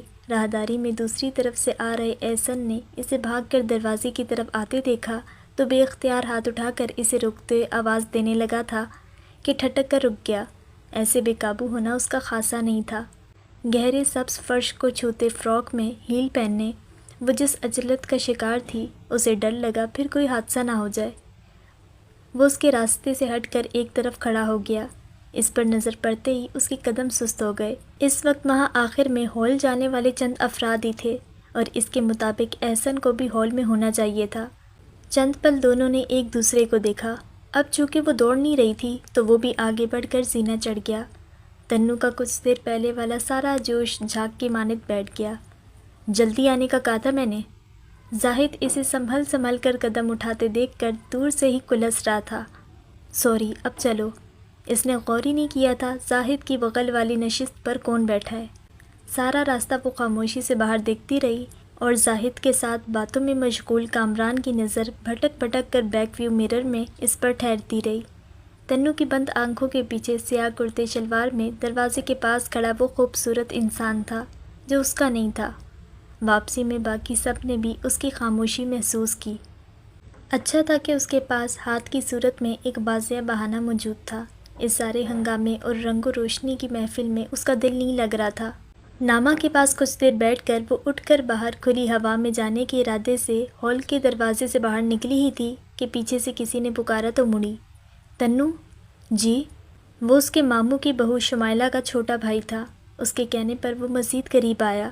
اسے لگا تھا کوئی کام کی بات پوچھے گا یا خواتین والے حصے سے کسی کو بلانے کا کہے گا، مگر وہ جس طرح غور سے اسے دیکھ رہا تھا اسے اچھا نہیں لگا۔ کوئی کام تھا؟ جی، بہت اہم۔ وہ معنی خیز انداز میں مسکرایا۔ آپ مجھے اچھی لگی ہیں اور میں جلد امی سے بات کروں گا۔ امید ہے یہ جاننے کے بعد آپ انکار نہیں کریں گی۔ اس کے گمان میں بھی نہیں تھا کہ وہ ایسی کوئی بات کرے گا۔ وہ بری طرح گڑبڑائی اور اس سے کچھ کہے بغیر واپس اندر کی طرف مڑ گئی۔ یہ تو اس نے سوچا ہی نہیں تھا، ہونے والی عام سی بات تھی، مگر اسے کبھی خیال نہیں آیا تھا وہ نہیں مل سکتا۔ اس نے یہ حقیقت قبول کر لی تھی، مگر اب تک دوسری بڑی سچائی سے آنکھ نہیں ملائی تھی کہ کوئی اسے ملے گا۔ اس کا دل بے حد اداس ہو گیا۔ وہ سیدھا امی کے پاس پہنچی۔ گھر کی چابی کس کے پاس ہے امی؟ میرے ہاتھ میں بہت درد ہو رہا ہے۔ میں آج دونوں وقت کی میڈیسن لینا بھول گئی تھی، مجھے گھر جانا ہے۔ جتنی روحانسی وہ ہو رہی تھی، نازیہ نے اسے چابی دے کر اقدس کے ساتھ گھر بھیجنا مناسب سمجھا۔ ہال گھر سے زیادہ دور نہیں تھا۔ اقدس اسے بائک سے گیٹ تک چھوڑ کر واپس چلا گیا۔ وہ کسی مہمان کو لینے باہر آیا تو زویا مل گئی۔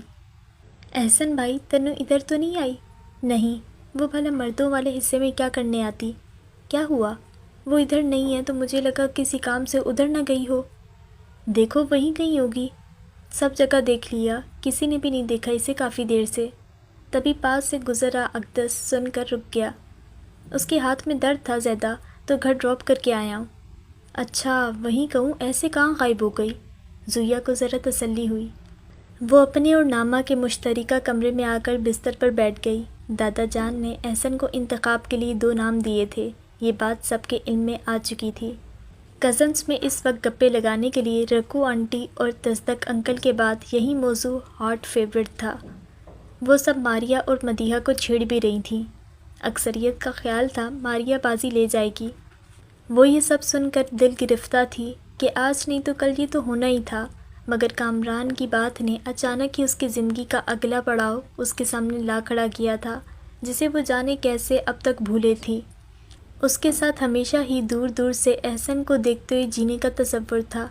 ذرا دیر پہلے کامران نے اسے اس غفلت کی نیند سے جگا دیا تھا۔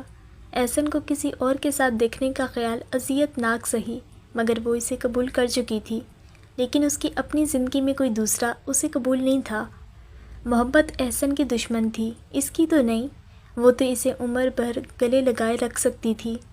اس کا فون بار بار بج رہا تھا۔ آخر اس نے آواز بند کر کے تکیے کے نیچے ڈال دیا۔ دادا جان میرا نام بھی تو لے سکتے تھے۔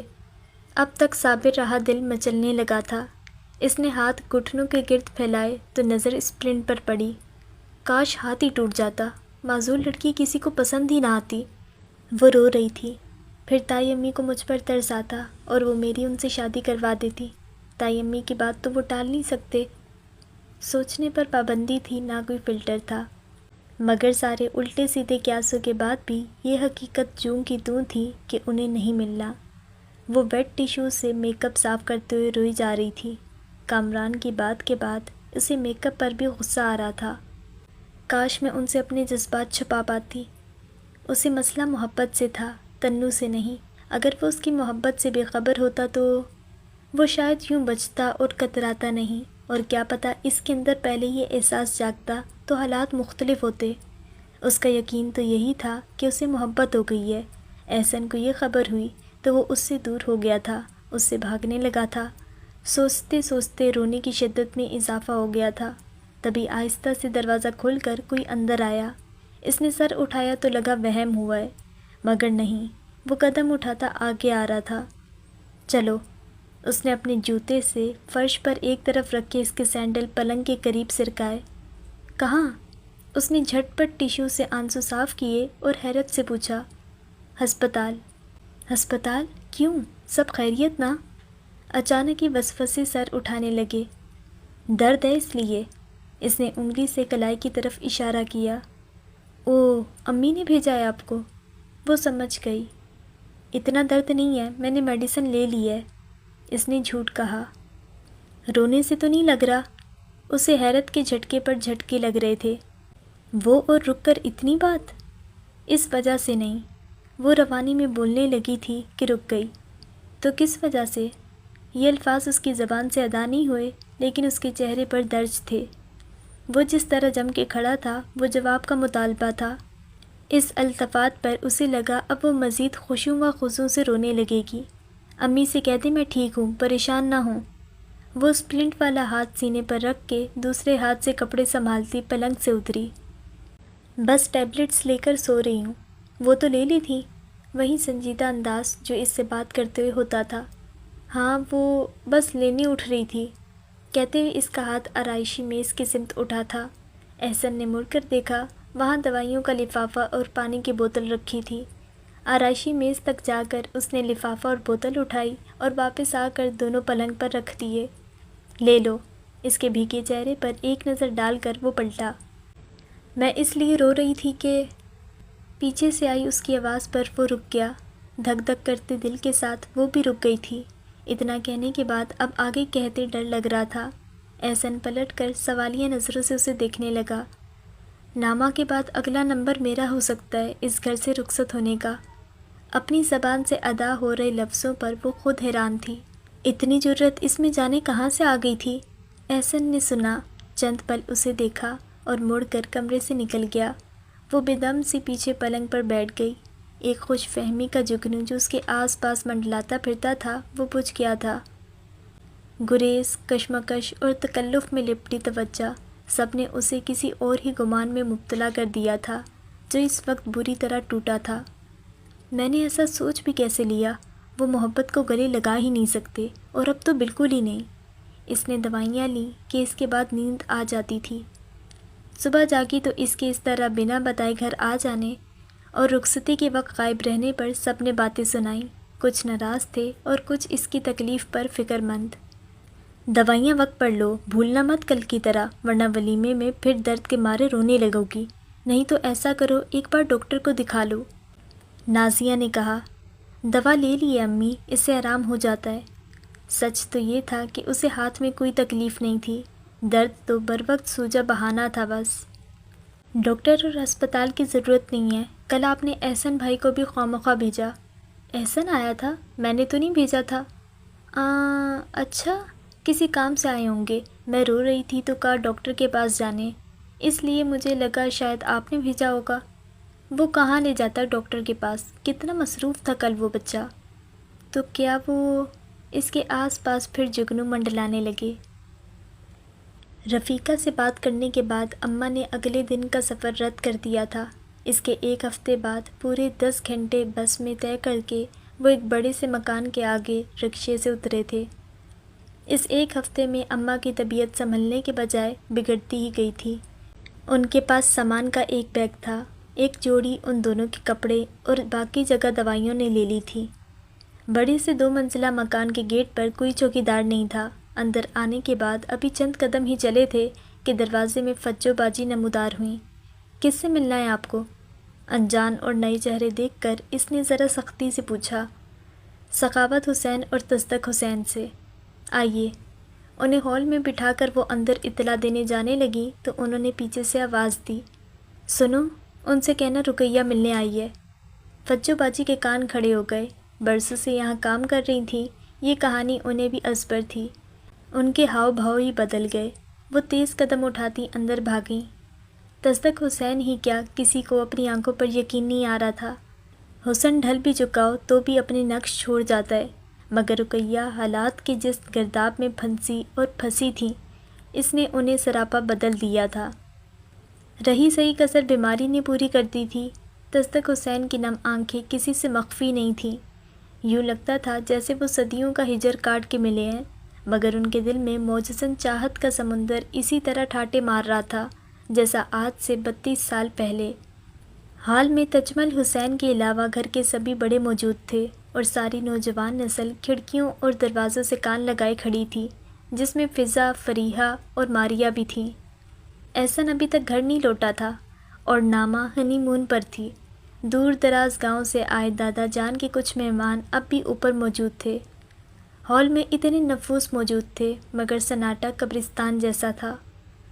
بڑے ابا، میری زندگی کو عبرتناک سزا بنانے میں جتنا قصور میرے ابا کا تھا اتنا ہی آپ کا بھی ہے۔ جذبات سے عاری لہجے میں وہ بنا تمہید کے شروع ہوئی تھیں۔ انہوں نے اس وقت بھی کبھی بڑے ابا کی آنکھوں میں دیکھ کر بات نہیں کی تھی، سر جھکا کر سلام کرتی اور چلی جاتی، مگر آج کی رقیہ میں اس وقت کی رقیہ کی کوئی بات نہیں بچی تھی۔ وہ سب انہیں دیکھ کر کم حیران نہ تھے، اس پر ان کا لہجہ اور باتیں، وہ کہانی جس کا بڑا گہرا اثر وہاں موجود ہر شخص کی زندگی پر پڑا تھا، پھر بھی کسی نے اسے زبان پر لانے کی غلطی نہیں کی تھی۔ وہ سب ان سے اتنی صاف اور کھلی بات سننے کے لیے تیار نہیں تھے۔ ابا ضد پر اڑے تھے تو آپ انہیں منا سکتے تھے، آپ بڑے تھے، وہ آپ کی بات مان جاتے، لیکن آپ دونوں نے اپنی انا اور نام نہاد عزت پر ہماری خوشیاں اور محبت قربان کر دی۔ میں نے کسی کو معاف نہیں کیا ہے، نہ قیامت کے دن کروں گی۔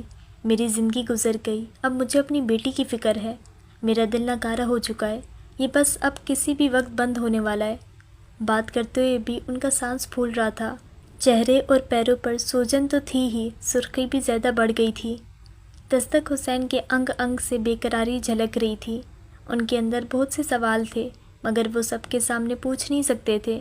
پھر رقیہ بھی رکنے کو تیار نہ تھی، وہ اپنی کہنے آئی تھی اور کہے جا رہی تھی، میری اور میری اولاد کی فلاس بھری زندگی کے ذمہ دار میرے بھائیوں اور ماں باپ کے ساتھ ساتھ آپ بھی ہیں۔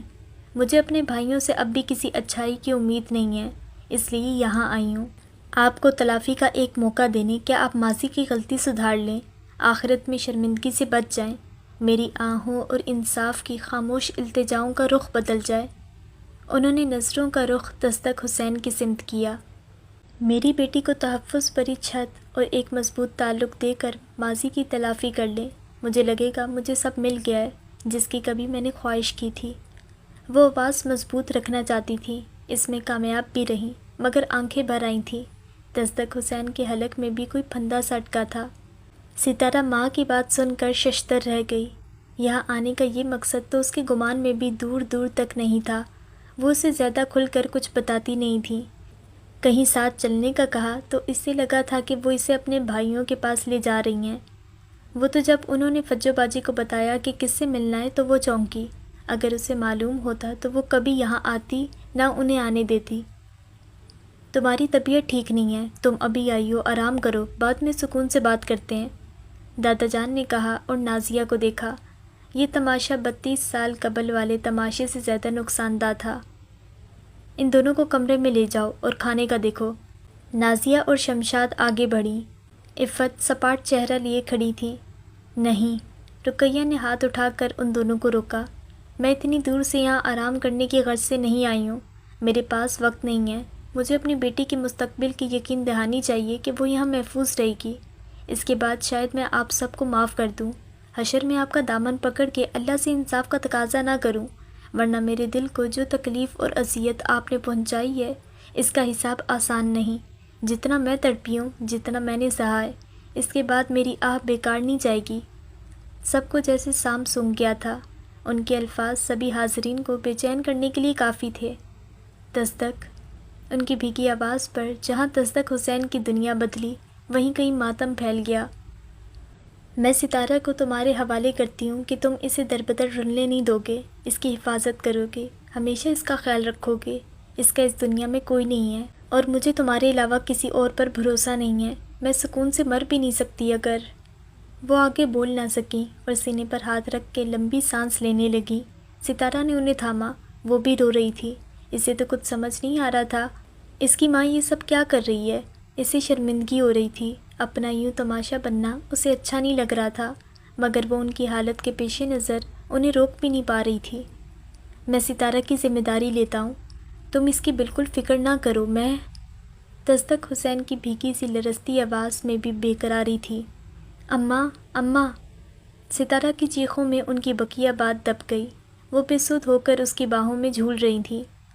فوراً انہیں اسپتال لے جایا گیا، جہاں ڈاکٹر نے انہیں انتہائی نگہداشت میں داخل کر دیا تھا۔ دستک حسین ستارہ کے ساتھ پورا وقت وہیں تھے، باری باری وہ دونوں ان سے مل کر آئے تھے، انہوں نے دستک حسین سے وعدہ لیا تھا اور ستارہ کو صرف انہی پر اعتبار کا درس دیا تھا۔ احسن کو خبر ہو گئی تھی، دادا جان نے رقیہ کے بھائیوں کو فون کر کے ان کی بیماری کی خبر کر دی تھی۔ ڈاکٹر نے کوئی حوصلہ افزا بات نہیں کہی تھی، ستارہ یہ سب پہلے سے جانتی تھی۔ ڈاکٹر نے چند دن قبل ہی بتا دیا تھا کہ ان کے پاس کتنا وقت بچا ہے۔ ان کا دل اب مزید جینے کے لیے تیار نہ تھا۔ گھر میں کوئی اس پر بات نہیں کر رہا تھا، ایک عجیب سی خاموشی چھائی تھی، سب عفت سے نظریں چرا رہے تھے۔ موت سے قبل ہی گھر کی فضا ماتمی ہو گئی تھی۔ شادی کے کچھ مہمان جو اب تک موجود تھے، انہوں نے اس عجیب و غریب صورتحال میں رخت سفر باندھنا مناسب سمجھا۔ فوزیہ آنٹی جو اپنے گھر چلی گئی تھیں، وہ یہ سن کر واپس آ گئیں۔ ایک دن اور ایک رات اسپتال میں گزارنے کے بعد رقیہ اس دنیا سے چلی گئیں۔ پورا وقت ستارہ کے ساتھ دستک حسین بھی وہیں تھے۔ ان کے دونوں بھائی تدفین میں شریک ہونے آئے تھے، جسے دادا جان نے اپنے گھر کی بہو بنانے سے انکار کر دیا تھا، اس کا جنازہ انہی کے گھر سے اٹھا تھا۔ ایک بار پھر سرگوشیوں میں وہی کہانی سب کی زبان پر تھی، جو بزرگوں نے دبانے کچلنے کی کوشش میں مشہور کر دی تھی۔ سب احسن اور عفت کو دیکھ کر چپ ہو جاتے۔ وہ دونوں مجرم نہ ہوتے ہوئے بھی مجرموں کی طرح سر جھکائے تھے۔ تصدق حسین کو اب کسی کی پرواہ نہیں تھی کہ کون کیا کہے گا اور کون کیا سوچتا ہے۔ وہ حسب دستور اپنے کمرے میں بند تھے۔ دادا جان نے رقیہ کے بھائیوں سے ستارہ کا ذکر کیا تو انہوں نے صاف انکار کر دیا۔ وہ اس کی ذمہ داری لینے کے لیے تیار تھے، نہ اسے اپنے ساتھ لے جانا چاہتے تھے۔ ان کے نزدیک ان کے پاس نہ آ کر اور تصدق حسین کے گھر آ کر رقیہ نے ایک بار پھر ان کی عزت مٹی میں ملا دی تھی۔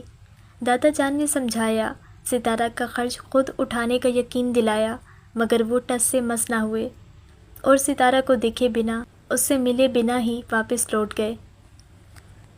لڑکیاں سب کمرے میں ستارہ کو گھیرے بیٹھی تھیں۔ وہ دکھی تھی اور سب دلجوئی کرنا چاہتی تھیں۔ اس کے گاؤں کا نام، اس کی تعلیم جیسی ساری معلومات حاصل کرنے کے بعد وہ اب اسے باری باری اپنے طریقے سے تسلیاں دے رہی تھیں۔ اس سے پہلے وہ سب کی باتیں سن چکی تھی، جو اس بات پر متفق تھی کہ اب دادا جان اور تایا ابا دونوں کا متفقہ فیصلہ احسن اور سارہ کی شادی ہوگا۔ اسے اس لڑکی کے لیے اپنے جذبات سمجھ نہیں آ رہے تھے۔ وہ بری لگ رہی تھی، کبھی قابل رحم محسوس ہوتی تو کبھی لگتا وہ اس کی سب سے بڑی دشمن ہے۔ بلا شبہ وہ خوبصورت تھی۔ اس کی امی اور چچی نے دیکھتے ہی کہا تھا کہ وہ ہو بہو رقیہ ہے۔ وہ کم خوبصورت نہیں تھی، لیکن اس کے مقابلے میں خود کو دیکھتی تو حسن میں اپنا آپ کمتر لگ رہا تھا۔ اس عجیب و غریب صورتحال میں اب تک ستارہ نے خود کو پروقار طریقے سے سنبھالا ہوا تھا۔ تنو کے علاوہ سب کو اسے جاننے اور سننے کا بڑا اشتیاق تھا۔ دلاسے اور تسلی کے دوران انہیں پھر کچھ یاد آتا اور وہ اس سے سوال کرنے لگتی۔ ستارہ بھی تحمل سے بنا کسی ناگواری اور جھنجھلاہٹ کے دھیرے دھیرے جواب دے رہی تھی۔ کچھ دیر دور سے اسے دیکھتے ہوئے سوچنے کے بعد وہ باہر آ گئی۔ رات کے کھانے کے بعد سب بڑے اور لڑکے اپنے کمروں میں جا چکے تھے۔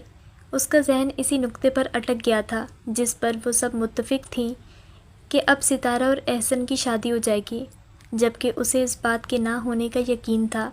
وہ جانتی تھی احسن یہ کبھی نہیں کرے گا، لیکن اس نیک خیال کے ساتھ جو دوسری بات کا احتمال سر ابھار رہا تھا وہ اسے دکھی کر رہا تھا۔ ستارہ کو رد کرنے کے لیے اب ضروری تھا کہ وہ فوراً دادا جان کے پیش کردہ ناموں میں سے کسی کو منتخب کرنے کا اعلان کر دیتا۔ ابھی گھر اور خاندان میں اس سے بڑی لڑکیاں موجود تھیں، ایسے میں اس کا خیال کسی کو نہیں آنا تھا، تائی امی کو بھی نہیں، جن پر اس نے اپنا فیصلہ چھوڑا تھا۔ اپنے خیالوں میں کوئی وہ چھت پر چلی آئی تھی۔ دیر ہو گئی تھی، اس لیے اوپری منزل کے سب کے کمروں کی بتیاں گل تھیں۔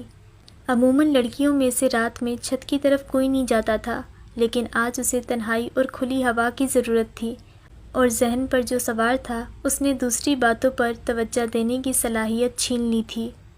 چھت کے اگلے حصے کی طرف جانے کی بجائے وہ دائیں طرف والی دیوار پر جا کر بیٹھ گئی، جہاں گلی میں جل رہی بتیوں کی روشنی نہیں پہنچتی تھی۔ آسمان پر اوائل تاریخوں کا پتلا سا چاند تھا، مگر ستاروں کے بے شمار جھرمٹ جاں بجا بکھرے تھے، جنہوں نے چھت کو مکمل تاریکی سے بچا لیا تھا۔ نامہ کی شادی اور پھر اس کے زخمی ہاتھ نے انہیں معمول سے زیادہ ایک دوسرے کے مقابل کیا تھا۔ اس سے پہلے ان کا سامنا کچھ منٹوں کا ہوتا تھا اور بات چند لفظوں کی۔ اس میں بھی وہ چھپتے اور بچتے ہوئے ایک دوسرے کو پڑھ لیتے تھے، مگر جو کچھ ان چند دنوں میں ہوا تھا اس نے اس خاموش تعلق میں ارتعاش پیدا کر دیا تھا۔ اس نے کچھ کہنے کی ہمت کی تھی اور احسن نے وہ کیا تھا جو اس کا خاصہ نہیں تھا۔ اس نے گود میں دھرے اسپلنٹ والے ہاتھ کو دیکھا اور غائب دماغی سے اسے کھولنے لگی۔ اس کی تکلیف پر اسپتال میں احسن کی بے چینی اور فکر اسے اچھی طرح یاد تھی۔ اسپلنٹ دیوار پر رکھ کے اس نے کلائی پر ہاتھ پھیرا۔ اس تکلیف دہ وقت میں احسن کا ساتھ ایسی دوا تھا کہ پھر اسے کلائی میں کوئی تکلیف محسوس ہی نہیں ہوئی تھی۔ اچانک اس پر اداسی اور افسردگی اتنی شدت سے حملہ آور ہوئی کہ وہ رونے لگی۔ وہ کیا کرے اسے سمجھ نہیں آ رہا تھا، اور دل یوں چپ چاپ ہار مان لینے کو تیار نہیں تھا۔ مستقبل میں ایسا ہوگا یہ یقین اور ایسا ہونے کا وقت سر پر آن کھڑا ہے۔ اس احساس میں زمین آسمان کا فرق تھا۔ دل جو پہلی بات بڑی بردباری سے سوچتا تھا، اس وقت مچل مچل کر کسی کے پیر پکڑنے کو تیار تھا۔ کچھ آہٹ ہوئی اور اس نے سر اٹھایا۔ چھت کے اگلے حصے میں کھڑا احسن اس کی طرف آ رہا تھا۔ وہ گڑبڑا کر دیوار سے اتر گئی۔ رقیہ کی آمد اور انتقال کے بعد سے وہ اسے اب نظر آیا تھا۔ اس کے سامنے آ کر اس نے جلتی سگریٹ نیچے پھینکی اور اس پر اپنے سلیپر رکھ دیے۔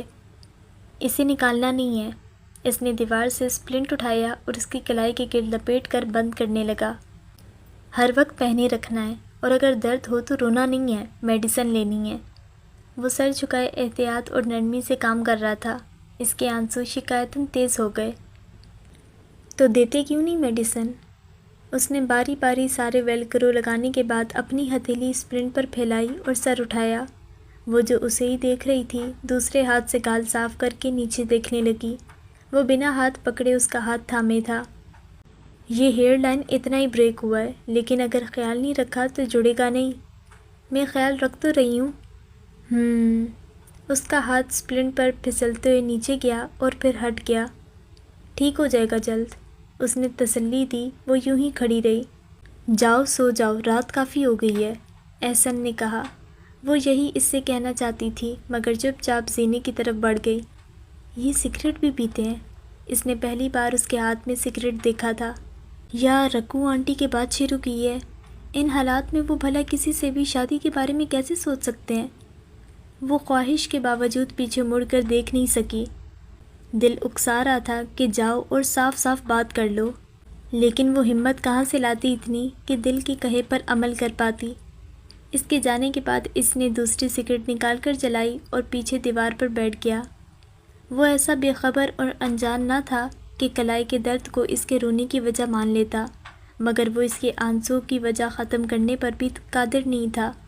ایک عجیب سی بے بسی تھی جو اسے جکڑ لیتی، جس کے بعد وہ کوشش بھی کرتا تو اپنی کھینچی لکیر کے آگے بڑھ نہیں پاتا تھا۔ اور اب تو دستک حسین جس وقت ہال میں آئے، وہاں دادا جان، دادی جان اور ان کے دونوں بھائی موجود تھے۔ اچھا ہوا آپ سب موجود ہیں۔ وہ سب کو اپنا فیصلہ سنانے ہی آئے تھے۔ ابا، میں نے فیصلہ کیا ہے کہ احسن اور ستارہ کی شادی کر دی جائے۔ بات ہی ایسی تھی کہ فوراً کوئی کچھ نہیں بول سکا۔ یہ ایسی بات نہیں ہے جس کا فیصلہ تم اکیلے کرو۔ دادی جان سب سے پہلے بولنے کے قابل ہوئیں۔ احسن کی کہیں بات طے نہیں ہے، اور اس کی یہ عمر شادی کے لیے بالکل درست ہے۔ تو تمہیں خیال آ گیا بیٹے کی عمر اور شادی کا؟ دادا جان کا لہجہ طنزیہ تھا۔ انہیں اس وقت بھی کس کا خیال تھا، یہ وہاں موجود سارے نفوس جانتے تھے۔ بھائی جان، ابھی موقع نہیں ہے ان سب باتوں کا، ہم اس پر بعد میں تسلی سے گفتگو کریں گے، تجمل حسین نے کہا۔ ابھی موقع کیوں نہیں ہے؟ تبھی ہال کے سامنے سے گزر رہا احسن انہیں نظر آیا۔ احسن، انہوں نے اسے پکارا۔ وہاں موجود کوئی بھی بندہ اس وقت یہ ذکر چھیڑنا اور سننا نہیں چاہتا تھا، مگر دستک حسین کو اور کسی کی پرواہ ہی کب تھی۔ سب کچھ اس تیزی سے ہوا تھا کہ انہیں اسے سمجھنے اور قبول کرنے کے لیے وقت چاہیے تھا، اور احسن کو تو اس کی سب سے زیادہ ضرورت تھی۔ وہ اندر آ کر خاموش کھڑا ہو گیا۔ ہم تمہاری اور سارہ کی شادی کی بات کر رہے تھے۔ احسن کے اندر ابال اٹھنے لگے۔ اس قدر کبھی اس کا خون نہیں کھولا تھا جیسا فی الحال ہوا تھا۔ ہم؟ اس نے دادا جان اور دونوں چاچا کو دیکھا۔ یہ ہمارا نہیں، صرف اس کا خیال ہے، دادا جان نے برہمی سے کہا۔ خیال کسی کا بھی ہو، اس میں برائی کوئی نہیں ہے۔ یہ ناممکن ہے، اس نے جتا کر چبا کر کہا تھا۔ کیوں بیٹا؟ وہ بے قرار سے اس کے پاس آنے لگے تھے کہ وہ بے اختیار پیچھے ہوا۔ وہ بھی ٹھٹک کر رک گئے۔ سنگن لینے والے نے گھر بھر میں خبر پھیلا دی تھی، اور ایک ایک کر کے سب حال میں جمع ہونے لگے تھے۔ آئندہ ایسی فضول بات مجھ سے مت کیجیے گا۔ وہ پلٹ کر جانے لگا۔ احسن، احسن، وہ اس کے سامنے راستہ روک کر کھڑے ہو گئے۔ عفت گھبرائی سی اندر آئیں۔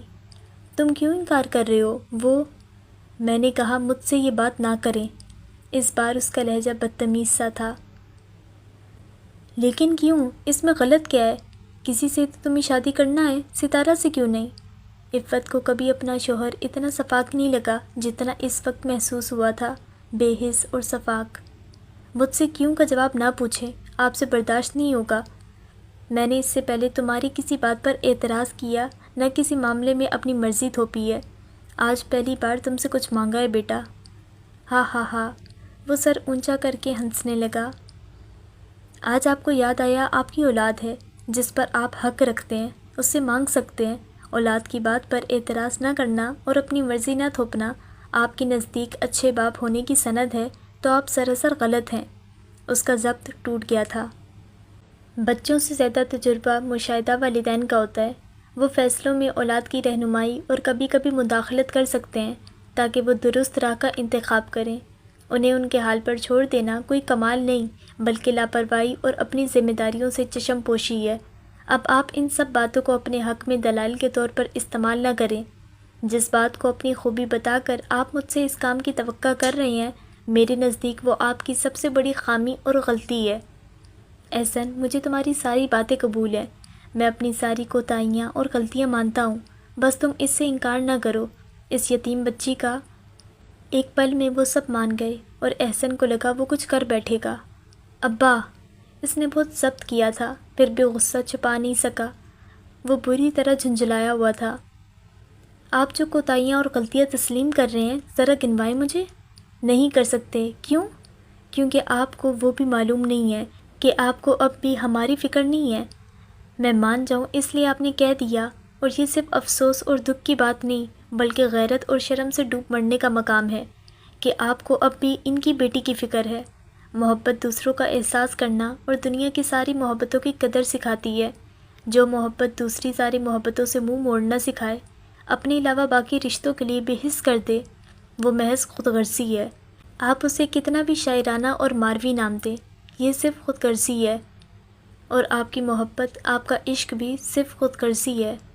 محبت میں ثابت قدمی ہی ثابت کرنا تھی تو بن بوس لے لیتے، دنیا سے منہ موڑ لیتے، سارے رشتے ناطے توڑ دیتے۔ دل میں جگہ نہ تھی تو زندگی میں بھی وہ جگہ خالی رکھنے کا حوصلہ کرتے، لیکن جب مجبور ہو کر شادی کر لی، بچے پیدا کیے، گھر بسایا، تو پھر فرائض اور حقوق کی ادائیگی کے لیے مجبور کیوں نہیں ہوئے؟ گھر اور بیوی بچوں کو صرف نام اور پیسہ نہیں چاہیے ہوتا ہے، ان کے لیے وقت، توجہ، انصاف، جذباتی آسودگی اور تحفظ بھی لازمی ہوتا ہے۔ جہاں دل کیا، جہاں سہولت تھی، وہاں مجبور ہو گئے، اور باقی کمزوریوں، کوتاہیوں اور غیر ذمہ داریوں کو چھپانے کے لیے ان پر ناکام لا حاصل عشق اور بڑوں کی زیادتیوں کا پردہ ڈال دیا۔ بیوی بچے اور گھر کی ساری آسودگیاں حاصل کر کے بھی محرومیوں کا ماتم جاری رکھا، عشق کا علم اونچا رکھا۔ آپ ناکام ہی نہیں، ناشکرے بھی ہیں۔ ناکام عاشق تھے تو ساری عمر وہی رہتے، شوہر اور باپ نہ بنتے۔ مردانگی یہ ہے کہ زخمی دل اور روح کے ساتھ بھی اپنی اولاد اور گھر کو محفوظ رکھا جائے، انہیں دنیاوی، جسمانی، جذباتی، روحانی ہر سرد گرم سے بچایا جائے۔ جو ذمہ داریاں لی ہیں انہیں ہر حال نبھایا جائے، مگر آپ نے… بس کرو احسن۔ عفت نے قریب آ کر اس کا ہاتھ تھاما۔ اس کی اونچی لرزتی آواز اور غصہ آخری حد تک پہنچ چکا تھا۔ انہوں نے باپ بیٹے کا لحاظ بچانے کی کوشش کی۔ امی، مجھے نہ روکیں آج، میں سوال کا حق رکھتا ہوں۔ یہ مجھے دنیا میں لائے تھے تو مجھے محبت، توجہ، وقت اور جذباتی آسودگی دینے کے بھی پابند تھے۔ رشتہ ان کا ہم سے تھا، حق ہمارا تھا۔ آپ نے سوال کیا، نہ شکایت، جو آپ دادا جان اور ابا دونوں سے کرنے کا حق رکھتی ہیں کہ کیوں اس زبردستی کے رشتے میں باندھا آپ کو دادا جان نے۔ کسی کی بیٹی کو بہو بنا کر لائے تھے تو بیٹے کو اس کی منمانی کے لیے کیوں چھوڑا؟ بہو اور اس کے بچوں کو زندگی میں شامل کرنے پر بیٹے کو ویسے ہی مجبور کیوں نہیں کیا جیسے شادی کے لیے کیا تھا؟ ان کی ذمہ داری کیا بس شادی کر دینے تک تھی؟ وہاں شادی نہ کرنے اور آپ سے شادی کروانے والے دونوں غلط فیصلے ان کے تھے، تو اس کے نتائج کی ذمہ داری قبول کر کے انہیں سلجھانے اور سنوارنے کا کام کیوں نہیں کیا؟ بہت تلخ مگر کھرے سوال ہیں جو آپ کو ان دونوں سے کرنا چاہیے۔ اگر آپ نہیں چاہتی تو ٹھیک ہے، لیکن میں کرنا چاہتا ہوں، مجھے کرنے دیں۔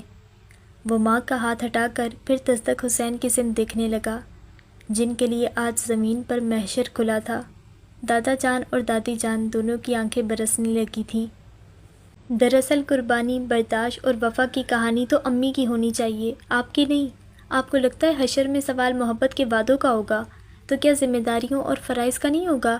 امی اور آپ دونوں کا معاملے میں اگر امی آپ سے باز پرس نہیں کرنا چاہتی تو ان کے متعلق میں بھی نہیں کروں گا، لیکن میں آپ سے اپنی اور نامہ کی بات ضرور کروں گا۔ آپ نے نامہ کا رشتے پر بھی ہاں اسی زعم میں کی تھی، خاندان اور دادا جان کو کچھ جتانے دکھانے کے لیے کہ آپ اولاد کی خوشی، اس کی پسند اور محبت کے خلاف نہیں، جبکہ بحیثیت باپ آپ کو پہلے اس لڑکی کے بارے میں پتہ کرنا چاہیے تھا۔ وہ لڑکا نامہ کا خواہشمند تھا، اتنا کافی نہیں تھا؟ اس کا خاندان، وہ گھر نامہ کے لیے مناسب ہے یا نہیں، پہلے آپ کو یہ یقین کرنا چاہیے تھا۔ آپ نے تو نامہ سے بھی پوچھنے کی ضرورت نہیں سمجھی کہ وہ واقعی اسے پسند کرتی ہے یا کوئی اور وجہ ہے۔ شادی اور بہتر مستقبل کے لیے بہت سی باتیں دیکھی جاتی ہیں، لڑکے کی عادتیں، دوستیاں، صحبتیں، فائنینشیل سٹیبلٹی، گھر والوں کا بیک گراؤنڈ، معاشرے میں ان کی شہرت وغیرہ، اور یہاں بھی آپ ناکام رہے ہیں۔ آپ نے کسی ایک بات پر بھی توجہ نہیں دی کہ آپ کا یہ رویہ ذمہ دار باپ والا نہیں تھا۔ میں تمہارا ہر الزام قبول کرتا ہوں، اپنی کمیاں کوتاہیاں سب مان رہا ہوں بیٹا، سب کی تلافی کی کوشش کروں گا، بس تم میری ایک التجا مان لو۔ اس نے کہا ہے۔ اس کی روح کو سکون اسی وقت ملے گا جب… اس کا غصہ اور بڑھ گیا۔ وہ سب کچھ مان رہے تھے تاکہ وہ ان کی بات مان لے۔ اب بھی ان کے لیے اپنی اولاد نہیں، اس کی اولاد اہم تھی۔ آپ دونوں محبت عشق کا دعویٰ کرنے والے، زبردستی دوسروں کے ساتھ زندگی گھسیٹنے والے، کیسے دو افراد کو زبردستی شادی پر مجبور کر سکتے ہیں؟ کیا یہ پھر خود غرضی نہیں؟ صرف اپنی تسلی، اس کی بات، اس کا وعدہ، یہ کون سی منطق ہے؟ جو دادا جان نے آپ کے ساتھ کیا وہیں آپ میرے ساتھ کرنا چاہتے ہیں، اور اس لڑکی کی حفاظت کیا بیوی بنا کر ہی ہو سکتی ہے؟ میں اسے نامہ کی طرح بہن سمجھ کر کسی جگہ شادی کروا دوں تو یہ حل کیوں نہیں ہو سکتا؟ یہ ٹھیک کیوں نہیں؟ کیا یہ ان خاتون کی جاتے جاتے بھی دادا جان سے اور اس خاندان سے بدلہ لینے کی کوشش نہیں ہے؟ وہ آپ سے یہ بھی تو کہہ سکتی تھی کہ کسی اچھی جگہ اس کی شادی کروا دیں، کسی اچھے کالج یا ہاسٹل میں ایڈمیشن کروا دیں، جاب لگوا دیں، فائنینشلی ہیلپ کا وعدہ کر دیں۔ شادی ہی کیوں؟ اور وہ بھی مجھ سے؟ آپ مانیں یا نہ مانیں، لیکن آپ اور دادا جان، بلکہ سب کے نزدیک، محبت، شادی اور اولاد ایک سے معنی رکھتے ہیں۔ اتنے برس بعد آپ اس وقت میرے لیے وہی ہیں جو اس وقت دادا جان آپ کے لیے تھے۔ اس نے سر جھکائے صوفے پر بیٹھے دادا جان کو دیکھا۔ فیصلے بھی میراث ہوتے ہیں، اور آج میں آپ دونوں کے غلط، دوسروں کی زندگی برباد کرنے والے، کمزور، زبردستی مسلط کیے گئے، مجبور کیے گئے اور خود غرضی پر مبنی فیصلوں کی میراث سے انکار کرتا ہوں۔ میں اس لڑکی سے شادی کر کے اسے کچھ نہیں دے سکتا، نہ آپ کا اور اس کی ماں کا تعلق بھول سکتا ہوں، اور نہ اس وجہ سے امی، نامہ اور میرے حصے میں آئی محرومیاں، زخم اور درد بھول سکتا ہوں۔ جو آپ نے امی کے ساتھ کیا وہ میں دشمن کے ساتھ بھی نہیں کرنا چاہتا۔ وہ عفت کے قریب آیا۔ اس داستان میں اگر کوئی قابل ستائش کردار ہے تو وہ امی ہیں، جن کے حصے میں محرومیاں، قربانیاں اور تنہائیاں محبت کے بنا ہی آئیں۔ پھر بھی انہوں نے فرار کا راستہ نہیں چنا، فرائض اور ذمہ داریوں سے منہ نہیں موڑا۔ ان کے پاس بھی 10 بہانے اور توجیہات تھیں، جنہیں بنیاد بنا کر وہ بھی بہت کچھ کر سکتی تھیں، ہر دن لڑائی جھگڑوں سے لے کر بچوں سے لاپرواہی تک، یا پھر وہ بھی ایک کمرہ پکڑ کر دنیا سے کنارہ کشی کر لیتی کہ شوہر کسی دوسری عورت کی محبت میں مبتلا ہے۔ یہ دکھ بھی لاحاصل محبت جتنا ہی عظیم ہے نا فوزیہ آنٹی؟ اس نے فوزیہ آنٹی کو دیکھا۔ آپ اور آپ جیسے دوسروں نے اس داستان کو رومانٹیسائز کیا ہے، جو بزدلی، خود غرضی، غیر ذمہ داریوں اور کوتاہیوں سے بھری تھی۔ آپ نے کبھی نہیں سوچا دستک حسین اور عفت کے بچے بھی یہ سب سنتے ہیں، اور ان کے لیے یہ کہانی اذیت کا سبب ہے۔ جو شخص دنیا کے سامنے شادی کر کے گھر بس آتا ہے، اسے پرانی محبت کے سوگ میں دنیا سے کنارہ کشی کا حق نہیں ہوتا ہے، نہ خود سے اور بیوی بچوں سے لاپرواہی کی اجازت۔ آپ نے اس قابل مذمت رویے کو قابل ستائش بنایا تھا۔ انہیں خاندان کے لیلا مجنوں، ہیر رانجھا بنانے میں آپ نے کوئی کسر نہیں اٹھا رکھی۔ اپنا یہ ذاتی فعل اور اس کے تاثرات اپنی ذات تک محدود رکھنے کا حوصلہ رکھنے والوں کو ہی اس آگ میں کودنا چاہیے، اور اگر یہ حوصلہ نہ ہو تو کسی کو اپنی ذات سے منسلک کرنے کی غلطی بھی نہیں کرنا چاہیے۔ وہ نادم سی فوزیہ آنٹی پر چپتی نظر ڈال دروازے تک آیا، پھر پلٹا اور کافی ٹیبل پر رکھے ٹیشو باکس سے کئی ٹیشو کھینچ کر باہر نکل گیا۔ دستک حسین نڈھال سے کرسی پر ڈھہ گئے، ان کے علاوہ سب اپنی جگہ ساکت تھے۔ اسے باہر آتا دیکھ وہ سب تیزی سے راہداری سے غائب ہو گئی تھیں۔ وہ جو بمشکل خود کو گھسیٹ کر اس کے باہر آنے سے پہلے دروازے کی اوٹ میں ہوئی تھی، یہ سوچ کر کہ وہ ہمیشہ کی طرح بنا دیکھے اور رکے زینے چڑھ جائے گا، اس کے رکنے پر ساکت ہو گئی۔ ایسی شدید حیرت تھی کہ آنسو بھی دم سادے تھے۔ آج اس کی نگاہوں میں تامل تھا، نہ ملوث تقصیر کرنے والے کسی پرانے منظر کا سایہ تھا۔ اس کا بھیگا چہرہ دیکھتے ہوئے احسن نے ہاتھ سامنے کیا جس میں ٹیشو تھے۔ کسی سحر کے زیر اثر اس نے ہاتھ بڑھا کر مقدس تبرک کی طرح سارے ٹیشو تھام لیے۔ احسن نے فوراً اپنا ہاتھ نہیں ہٹایا۔ اتنا رویا مت کرو۔ وہ دھیما لہجہ اب تک سنبھلا راز عیاں ہونے کے خوف سے آزاد تھا۔ اس نے آہستہ سے ٹیشو چھوڑ دیے جو وہ تھامے تھی۔ 2 پل مزید اس نے حیرت سے بت بنی تنو کو دیکھا اور پھر زینہ چڑھ گیا۔ وہ اس کے جاتے ہی جیسے ہوش میں آئی۔ چہرہ صاف کرنے کے بجائے اس نے دوسرے ہاتھ سے بھی ٹیشو تھامے اور دونوں ہاتھ سینے پر رکھ لیے۔ اس نے وہ اندیکھی بیڑیاں اتار پھینکی تھی جو اسے روکے تھی۔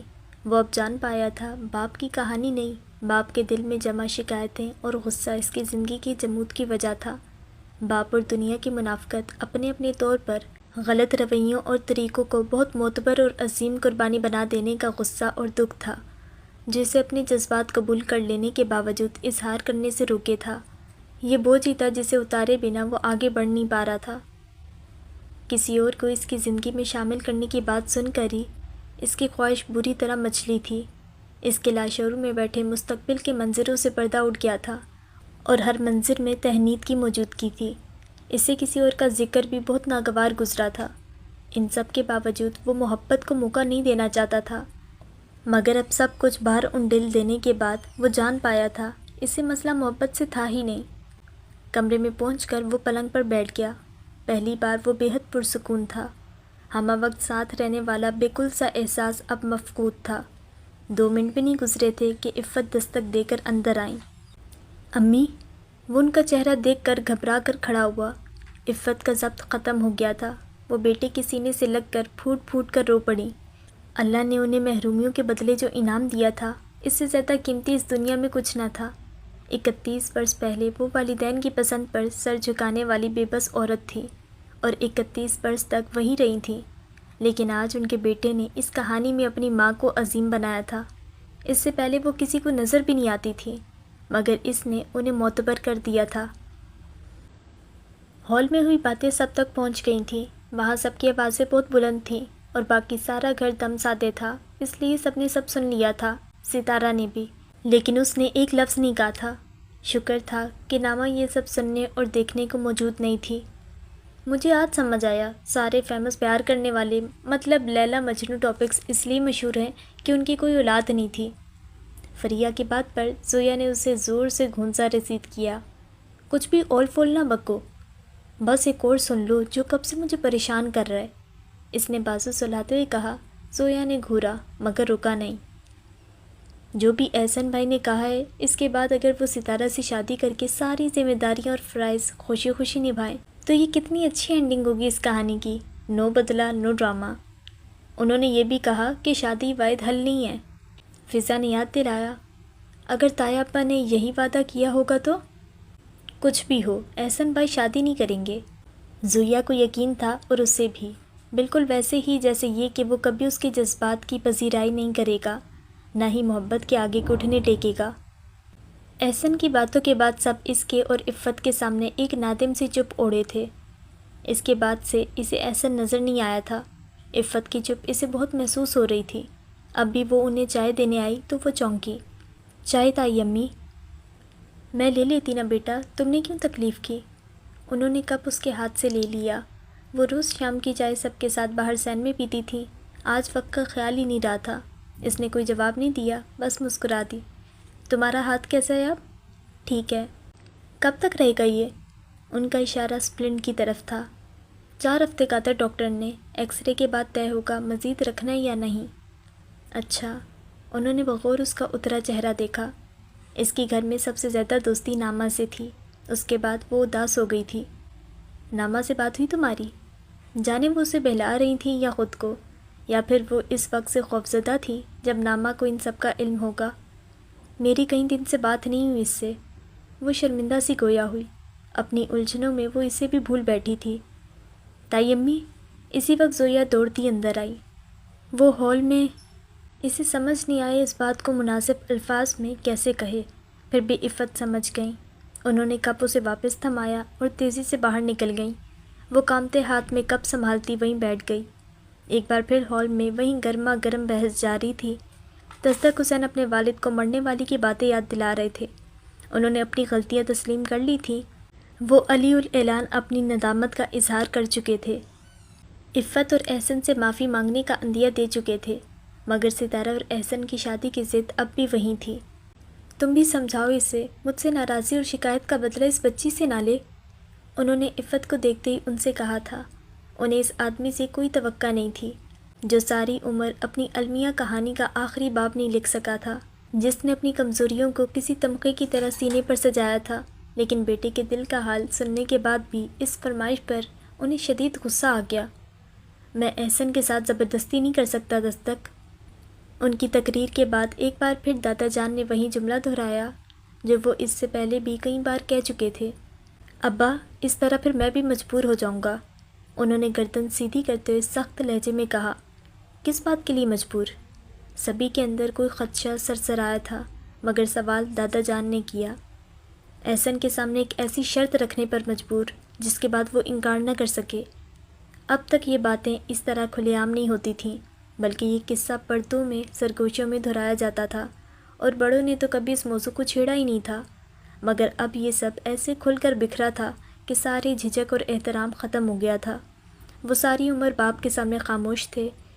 اس وقت بھی ان کے سامنے کھڑے ہو کر اپنا مدعا رکھنے کی ہمت نہیں ہوئی تھی جب رقیہ کی کہیں اور شادی ہو رہی تھی، لیکن اب وہ ڈٹ گئے تھے۔ میں آپ کا بیٹا ہوں، لیکن میرے اندر آپ کی کوئی خوبی، خامی اور عادت نہیں ہے۔ کہاں چپ رہنا ہے، کہاں منوا کے لینا ہے، میں جانتا ہوں۔ اس نے اندر آتے ہوئے کہا۔ وہ دروازے پر ان کا جملہ سن چکا تھا۔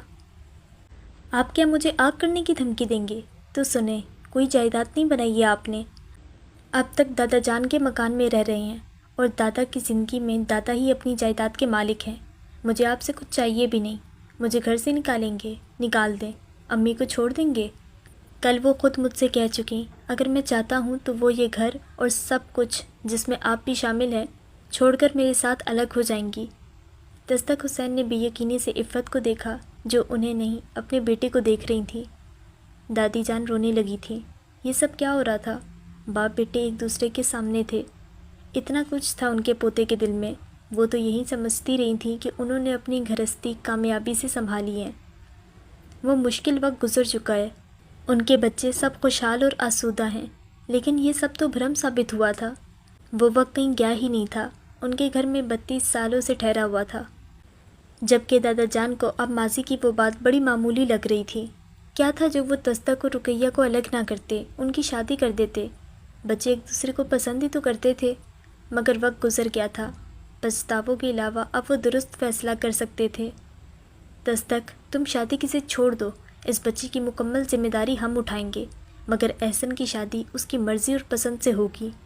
دادا جان تھکے سے تھے، ایک دم ان کے کاندھے بہت جھکے محسوس ہو رہے تھے۔ نہیں ابا۔ دستک حسین اپنی جگہ سے کھڑے ہوئے۔ 32 سال پہلے جو انا اور ضد باپ نے تھامی تھی، اس وقت وہیں انا اور ضد ان کے اندر سمائی تھی۔ احسن کی شادی ستارہ سے ہی ہونی چاہیے، اس کے لیے مجھے یہ شادی نہیں کرنی۔ ستارہ کی آواز پر سب پلٹے۔ وہ دائیں طرف والے دروازے سے اندر آئی تھی جو عموماً کوئی استعمال نہیں کرتا تھا۔ اماں کو اتنی مہلت نہ ملی، ورنہ میں ہی انہیں اس فضول تجویز سے روک دیتی۔ وہ ان سب کے پاس آ کر رک گئی، سب کی آنکھیں اسی پر ٹکی تھی۔ اماں نے مجھ سے پہلے کیسی زندگی گزاری مجھے نہیں پتا، لیکن انہوں نے مجھے محبت سے پالنے کی کوشش کی تھی، میری چھوٹی بڑی ہر خواہش کا خیال رکھا، حالانکہ یہ کرنا ان کے لیے آسان نہیں تھا۔ ان کے ساتھ جو ہوا، اس نے انہیں تلخ اور بددل کر دیا تھا۔ وہ آئیڈیل ماں بھی نہیں تھی، لیکن وہ کم از کم ایک ذمہ دار ماں تھی، بری نہیں تھی۔ وہ کم بات کرتی تھی، اپنے آپ میں مگن رہتی تھی، لیکن کبھی مجھ سے غافل نہیں ہوئی۔ مجھے لاوارث نہیں چھوڑا تھا انہوں نے۔ کسی کو سنائی دی یا نہیں، لیکن دستک حسین کو چابک کی آواز ہی نہیں، تکلیف بھی محسوس ہوئی تھی۔ وہ بہت خوددار تھیں، یا بہت زیادہ زخمی اور دکھی، یا انا پرست، کہ غربت اور برے حالات میں بھی اپنوں کو مدد کے لیے پکارا، نہ ان کی طرف دیکھا۔ لیکن آخر میں میری فکر ہی تھی جو وہ اس طرح آپ لوگوں کو بلیک میل کرنے آئی تھیں۔ وہ کسی سے بدلہ نہیں لینا چاہتی تھی۔ اس نے ذرا گھوم کر احسن کو دیکھا۔ یہ موت کو قریب دیکھنے والے بے بس انسان کا جھٹپٹا تھا، ایک تسلی پانے کی سعی، تاکہ اپنی دنیا میں وہ بے سکون نہ داخل ہوں۔ یہ ان کی آخری کوشش اور امید تھی۔ اور انکل؟ وہ دستک حسین کی سمت مڑی۔ انہیں آپ کی بات کا یقین آ گیا تھا کہ آپ میری حفاظت کریں گے، میرا خیال رکھیں گے۔ میرے لیے اور ان کے سکون کے لیے اتنا کافی ہے، آپ کو اس سے زیادہ کچھ اور کرنے کی ضرورت نہیں۔ زور اور جبر سے تو بالکل نہیں۔ جو دنیا سے جا چکا، اسے خوش کرنے کے لیے جیتے جاگتے انسانوں کو نظر انداز کیسے کیا جا سکتا ہے؟ اس کی آنکھوں سے آنسو پھسلنے لگے تھے۔ میں اپنی زندگی کے فیصلوں کا اختیار دوسروں کو نہیں سونپنا چاہتی۔ مجھے کس سے شادی کرنی ہے، کس سے نہیں، یہ فیصلہ میرا ہوگا۔ مجھے دوسری رقیہ نہیں بننا، جس کی زندگی کے غلط فیصلے دوسرے کرے اور وہ آواز بھی نہ اٹھائے۔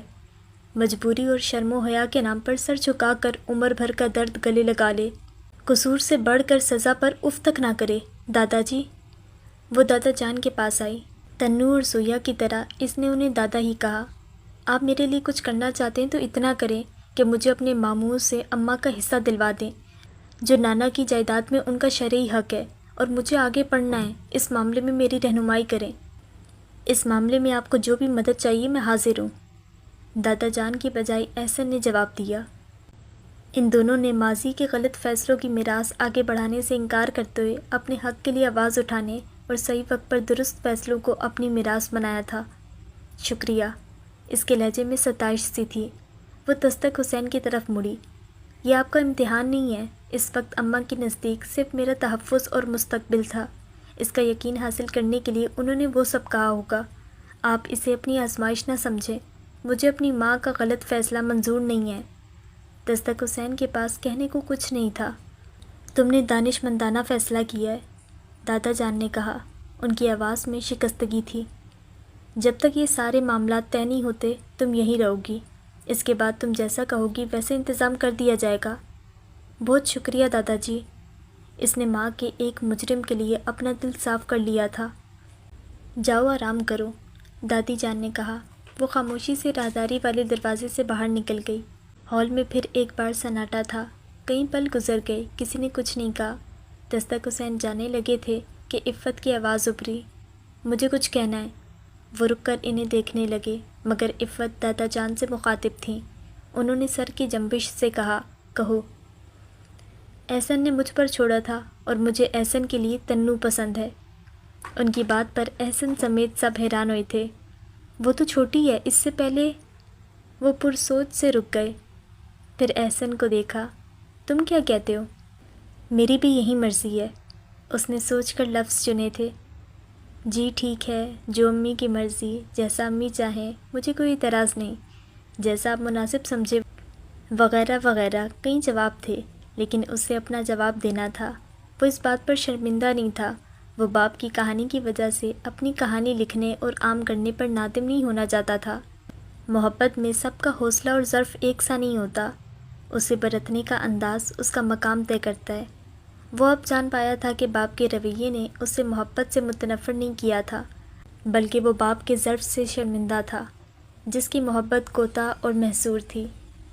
ایک شخص کے آگے ان کی نظر اندھی تھی۔ محبت نہ بخل سکھاتی ہے، نہ اپنے پر سمیٹنا اس کی فطرت ہے، بلکہ یہ بندے کی کجروی ہوتی ہے جو اسے اپنی ذات کے آگے دیکھنے نہیں دیتی، اپنا دائرہ محدود کر لیتی ہے۔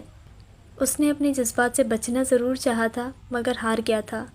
وہ اگر اپنی محبت کا اظہار اور اعتراف نہ کرتا تو وہ بھی باپ کی طرح بزدل اور بہانے باز ہی کہلاتا، اور پھر حقیقت قبول کرنے کے بعد اس کے مطابق عمل بھی لازمی ہوتا ہے، ورنہ یہ قبولیت ادھوری رہتی ہے۔ عفت نے اس کے لیے تنو کو چنا تھا، اور یہ فیصلہ یوں ہی نہیں تھا۔ ان کی زندگی کا مرکز، محور، سب ان کے بچے تھے، تو پھر ان سے مخفی کیسے رہتا؟ وہ محبت گزیدہ تھی، پھر بھی انہوں نے بیٹے کے لیے اس کا انتخاب کیا تھا، تو وہ کیوں اپنی محبت چھپاتا؟ زویا نے آ کر اس سے کہا تو وہ ہونک سی اس کی صورت دیکھتی رہی۔ اسے بھی شوق لگا یہ سن کر۔ اس نے افسوس سے سر ہلاتے ہوئے پیشانی پر ہاتھ مارا۔ احسن بھائی کی شادی تم سے ہو رہی ہے، تائی امی اور انہیں دونوں کو تم پسند ہو، اس نے ذرا اونچی آواز میں کہتے ہوئے شانوں سے پکڑ کر اسے ہلایا۔ اسے اپنے کانوں پر یقین نہیں آ رہا تھا۔ کچھ دیر اسے دیکھتے رہنے کے بعد وہ رونے لگی۔ اے لو! وہ فکر مند سے پیچھے ہٹی۔ اب تم انکار کر کے نیا ڈرامہ نہ شروع کر دینا۔ کیا کیا ہو گیا یہاں؟ کوئی بتائے گا مجھے؟ بیگ لیے دروازے میں کھڑی نامہ حد درجہ سنجیدہ تھی۔ وہ صبح ہی ہنی مون سے لوٹی تھی اور فون پر ماریا نے سب سنا کر اسے الجھا کے رکھ دیا تھا۔ وہ پہلی فرصت میں ادھر بھاگی آئی تھی۔ تنو تمہاری بھابھی بننے والی ہے، اس کے پیچھے آئی فضا نے کہا۔ تائی امی اور احسن بھائی نے اعلان پر دستخط کر دیے ہیں۔ وہ بیگ دروازے میں ہی چھوڑ کر اس کے پاس دوڑی۔ تو پاگل تم رو کس لیے رہی ہو؟ اس نے ہنستے ہوئے تنو کو گلے لگایا۔ باقی کیا کچھ ہو چکا تھا اسے اب پرواہ نہیں تھی۔ بھائی نے خود کو آزاد کر لیا تھا، اس کے لیے یہی اہم تھا۔ ستارہ کے ماموں اسے کچھ بھی دینے کے لیے تیار نہیں تھے۔ جب احسن نے انہیں قانونی کارروائی کی دھمکی دی تب جا کر وہ بڑی مشکلوں سے راضی ہوئے تھے۔ اس نے یونیورسٹی میں داخلہ لیا تھا اور وہیں ہاسٹل میں رہنے لگی تھی۔ سب سے پہلے فوزیہ آنٹی نے اس سے ملنا شروع کیا تھا، پھر ان کے ساتھ وہ سب بھی آنے جانے لگی تھیں۔ سب کے ساتھ اس کی ٹھیک ٹھاک دوستی تھی ماں تنو کے، لیکن نامہ اب تک بھی اس سے بات نہیں کرتی تھی۔ جب بھی تنو اس سے اس موضوع پر بات کرتی وہ کہتی مجھے کچھ اور وقت چاہیے۔ البتہ احسن کے تعلقات اس کے ساتھ عام سے اور اچھے تھے۔ دستک حسین کا وہی معمول تھا، اب وہ بدلنا بھی چاہتے، بچوں اور بیوی کے قریب آنے کی کوشش بھی کرتے تو فاصلے اور سرد مہری بہت زیادہ تھی۔ سب کو ان کی غیر موجودگی کی عادت ہو گئی تھی، ایسے میں خود کا احساس کرانا آسان نہیں تھا۔ احسن کو اب بھی یہ خیال دکھی کرتا تھا کہ ستارہ کی بات ان کی سمجھ میں آئی تھی، اس کا انکار اس کی بات نہیں۔ اگر وہ اس وقت مداخلت نہ کرتی تو وہ شاید اسی ضد پر اڑے رہتے اور جانے وہ کیا کر بیٹھتا۔ عفت کی زندگی کا وہ سنہرا دور کب کا گزر چکا تھا جب انہیں شوہر کی رفاقت اور محبت کی چاہت تھی۔ اب انہیں اپنے بچوں کے علاوہ کسی کی فکر تھی نہ ضرورت، انہیں اب ساتھ بھی صرف اولاد کا چاہیے تھا۔ میں روز 10 ٹائم اوپر نیچے نہیں کر سکتی۔ نامہ اور زویا اسے کم اور اس کے لہنگے کو زیادہ تھامے اسے سیڑھیوں سے احسن کے کمرے میں لے جا رہی تھیں۔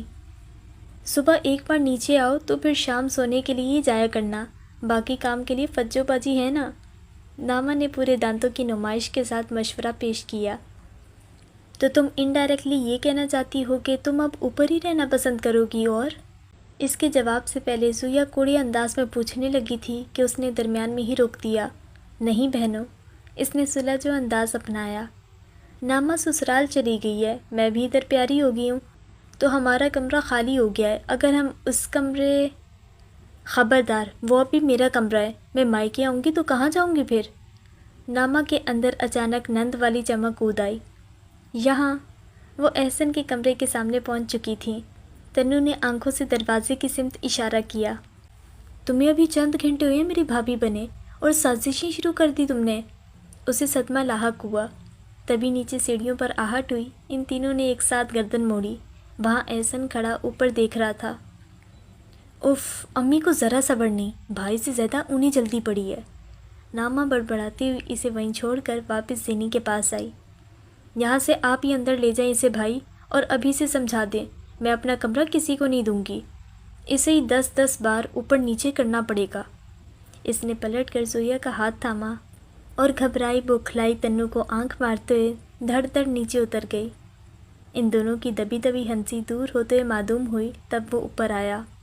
وہ عین دروازے کے سامنے کھڑی تھی، ایک طرف ہو گئی۔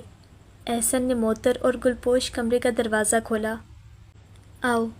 اسے ساتھ لے جانے کے بجائے وہ اس کے استقبال کے لیے پہلے اندر چلا گیا اور پھر اس کے سامنے ہتھیلی پھیلائی۔ وہ جذبت سی کچھ پل یوں ہی کھڑی رہی، پھر دائیں مٹھی میں قید پلو چھوڑ کر ہاتھ اٹھایا۔ وہ اس کی کھلی ہتھیلی پر اپنا ہاتھ رکھتی، اس سے پہلے ہی احسن نے پیش قدمی کرتے ہوئے بڑھ کر خود ہی تھام کر اسے اندر لیا۔ تمہیں میرا یہ روم پسند نہیں؟ پہلا سوال اور بات ہی خلاف امید تھی۔ نہیں تو؟ وہ جو پہلے ہی حد درجہ گھبرائی تھی اس انوکھی بات پر اور بوکھلا گئی۔ پھر کیوں نیچے جانا ہے تمہیں؟ وہ ٹھہرا تو اسے بھی رکنا پڑا۔ وہ ایسے ہی، میں تو نامہ کو تنگ کر رہی تھی، اس نے رکتے جھجکتے ہوئے دھیمے سے کہا۔ اب بار بار آنا جانا ہوگا تو کیا تمہیں پھر گرنے اور فریکچر کا ڈر ہے؟ وہ اسے دیکھ نہیں رہی تھی، مگر اس کی نگاہوں اور آواز کی ہلکی سی شوخی، چہرے کا تبسم سب اس تک پہنچ رہا تھا۔ میری ہڈیاں اتنی کمزور نہیں ہیں، اس معاملے میں میرا دل بہت کمزور ہے۔ کوئی سوچ بھی نہیں سکتا کہ آپ ایسے فلمی ڈائلاگز بھی بول سکتے ہیں، اس نے سر اٹھا کر کہا۔ ابتدائی گھبراہٹ ختم ہو گئی تھی، ہلکی سی جھجک تھی، مگر اب وہ اپنے لیے اس کے رویے سے مالوف ہو رہی تھی۔ یہ ڈائلاگ نہیں، سچ ہے۔ جتنے اس فریکچر پر تم نے آنسو بہائے تھے، وہ آنسو فریکچر کے لیے نہیں تھے، یہ آپ بھی جانتے ہیں۔ وہ سب میری وجہ سے تھے۔ نہیں، ایسا تو نہیں کہا میں نے۔ وہ تم کبھی نہیں کہو گی۔ اس نے اس کا بایاں ہاتھ بھی اپنے ہاتھ میں لیا۔ لیکن سچ یہی ہے، میں نے تمہیں بہت رلایا ہے۔ ویسے تم اب بدلے لے سکتی ہو۔ آپ اور روئیں ناممکن ہے۔ میں نے آنسو نہیں بہائے، مگر اس کا مطلب یہ نہیں ہے کہ رویا نہیں ہوں۔ میں تمہارے لیے بھی رویا ہوں تہنیت۔ مرد کہاں اتنی آسانی سے یہ اعتراف کرتا ہے، مگر جب اور جس سے کر دے وہ لمحہ اس کی زندگی میں اس شخص کے تعین کا اعلان ہوتا ہے، عزیز اس جان، رگے جاں، متے جاں، یا اس سے بڑھ کر۔ آپ ایسی باتیں کر رہے ہیں کہ میں پھر سے رونے لگوں گی۔ اس نے مسرت سے لبریز دل اور پانیوں سے بھری آنکھیں مشکل سے سنبھالی۔ سوری، میں نے یہ ریئلائز کرنے میں بہت وقت گوایا کہ تمہیں دور کر کے اور چاہ کے بھی میں تمہارے علاوہ کسی اور کو زندگی میں شامل نہیں کر سکتا۔ آج تنو کی خوشی ناپنے والا کوئی پیمانہ نہیں تھا۔ آپ ایسا کرتے بھی تو مجھے کوئی شکایت نہ ہوتی۔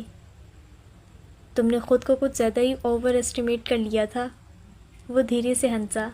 جس رفتار سے گریہ زاری جاری تھی سیلاب آ جانا تھا۔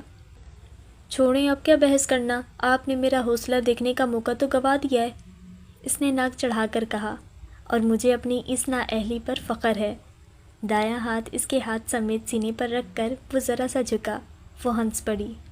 کرتاسے زمانہ پر داستان محبت کا ایک نیا باب رقم ہو رہا تھا، ایک ایسا باب جس کے کردار باقی داستانوں سے ذرا سے مختلف تھے۔ تو جی یہاں پہ یہ ناول ہوتا ہے اینڈ۔ آسیہ رئیس خان کا یہ ناول کتنا خوبصورت ہے۔ آپ نے یہ بات نوٹ کی ہوگی کہ ہیرو اور ہیروئن کے اس میں فیچرز نہیں دکھائے، نہ ڈریسنگ پر اتنا غور کیا ہے، نہ ان کے نقوش دکھائے ہیں، مطلب فزیکل اپیرنس تو دکھائی نہیں ہے، لیکن پھر بھی ہم لوگ کیسے اس سے اٹیچ ہو رہا ہے بندہ۔ مجھے یہ پڑھ کے بہت اچھا لگا۔ ایک ریفریشنگ ناول ہے۔ آپ لوگ بھی بتائیں آپ لوگوں کو یہ ناول کیسا لگا۔ پھر اگلے ناول میں ملاقات ہوگی ایسی ایک خوبصورت سے ناول میں۔ آپ لوگ کمنٹ سیکشن میں اپنے فیوریٹ ناولز بھی بتا سکتے ہیں جو آپ میری آواز میں سننا چاہتے ہیں۔ تو چلیں نیکسٹ ناول میں ملاقات ہوگی۔ اللہ حافظ۔